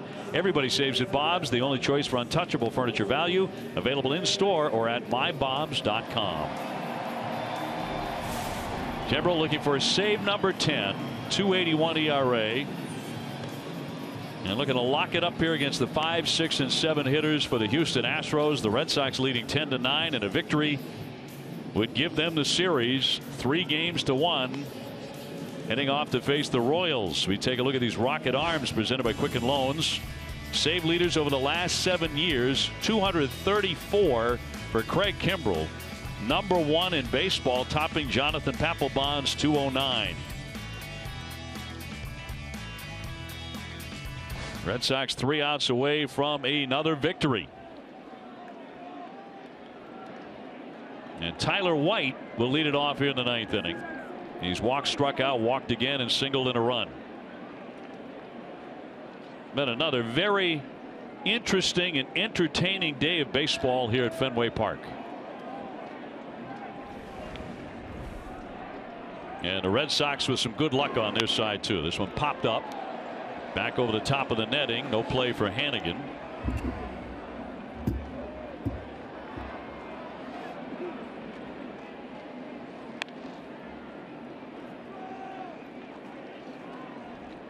Red Sox once again getting to 10 runs or more in a game for the 5th time in 7 games on this homestand.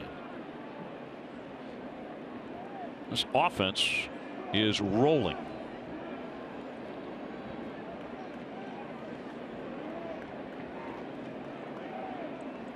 The 0-1 and a breaking ball inside.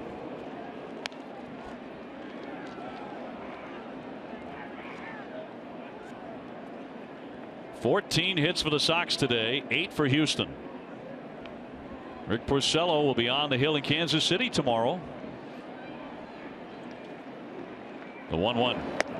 Tried to hold up, looked like he went, but it was a called strike anyway. Yeah, that's pretty nasty right there. Breaking ball outside part of the plate. Questioned by White, but it was a good pitch. I think he was questioning whether it was a swing or a called strike. He was, and it was a called strike.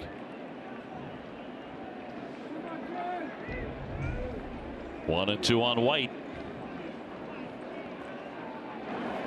And the fastball outside at 97. Valbuena on deck. He's belted a home run and he's driven in 5 runs. And then Gomez. David Ortiz with a day off. And the Red Sox got 10 runs with David resting. The 2-2. Down into the dirt all the way to the backstop. That's ball 3.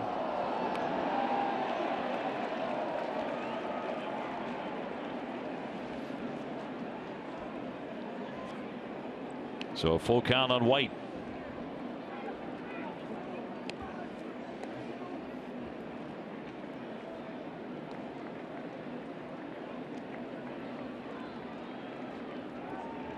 Houston trying to get the tying run aboard here in the top half of the 9th.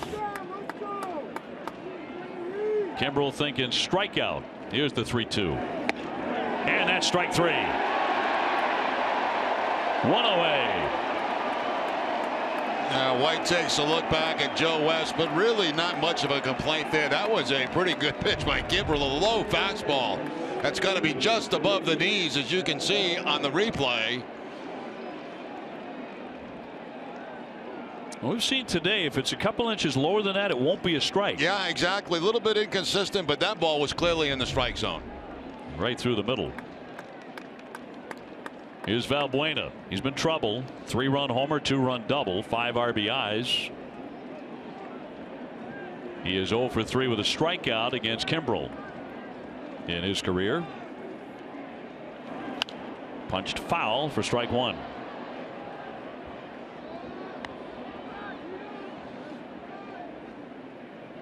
It has been a day for the offenses, and the Red Sox just a little bit better.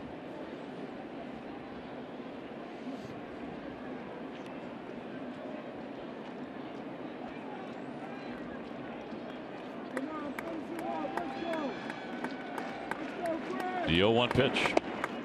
That drops a little bit low. That's the pitch you were talking about there, Dave. That one that's just a little bit below the strike zone that at times it's been back and forth today. This one clearly not a strike.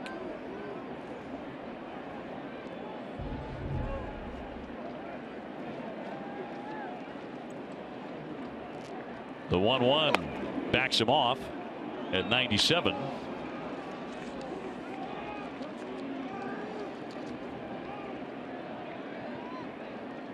Well, you think back to the Hannigan single in the 7th inning that should have been caught by their outfield.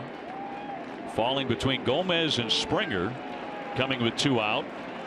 Huge play, and then Mookie Betts with a triple just moments after that. That's down low. So that runs the count to 3 balls and 1 strike. Gomez on deck. Rutledge will move from third over to the right side. And Bogaerts will move back over to the left side of second base. Valbuena can swing a big bat. Here comes the 3-1. Trying to hold up, and he went, according to Joe West. It's a swing and a miss. Thank you, Joe. Thank you very much.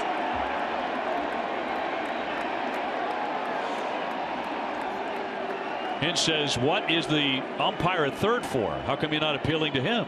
That's what they want. Take a look from the side. Let's take a look and see. Thank you, Joe. 3 balls, 2 strikes. Kimbrel trying to put him away here.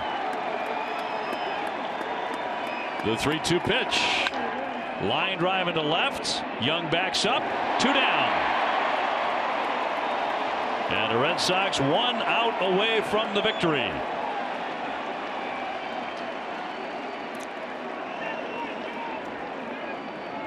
And the batter will be Carlos Gomez.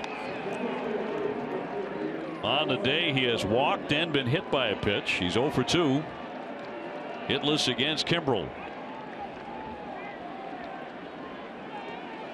This has been a memorable homestand for the Boston Red Sox. And they are 1 out away from going 6-1 on it.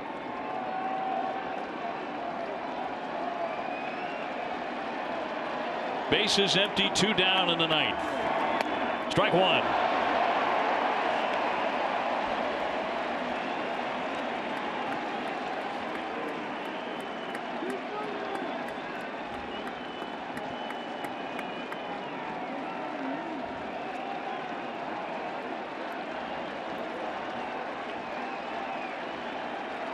The 0-1 to Gomez. 1 ball and 1 strike. 97 with that fastball. Outfield a little deeper than it normally would be because you don't want a double in this situation. 1-run lead. 2 outs. You don't want a man at second base, so a little bit deeper than they would be. The 1-1 pitch. 2 balls, 1 strike.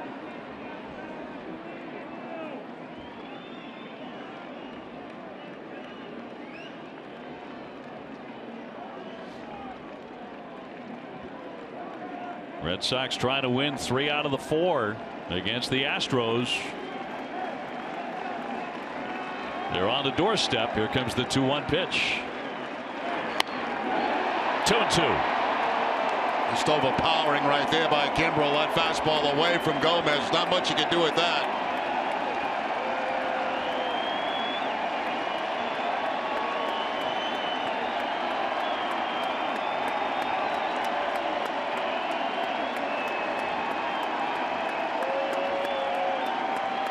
The 2-2 pitch. All filled up now on Gomez.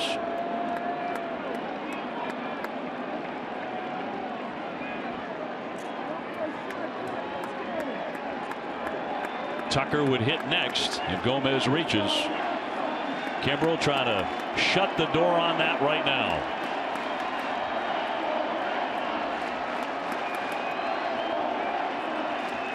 Here comes the 3-2 pitch. Got him! The Red Sox are rolling.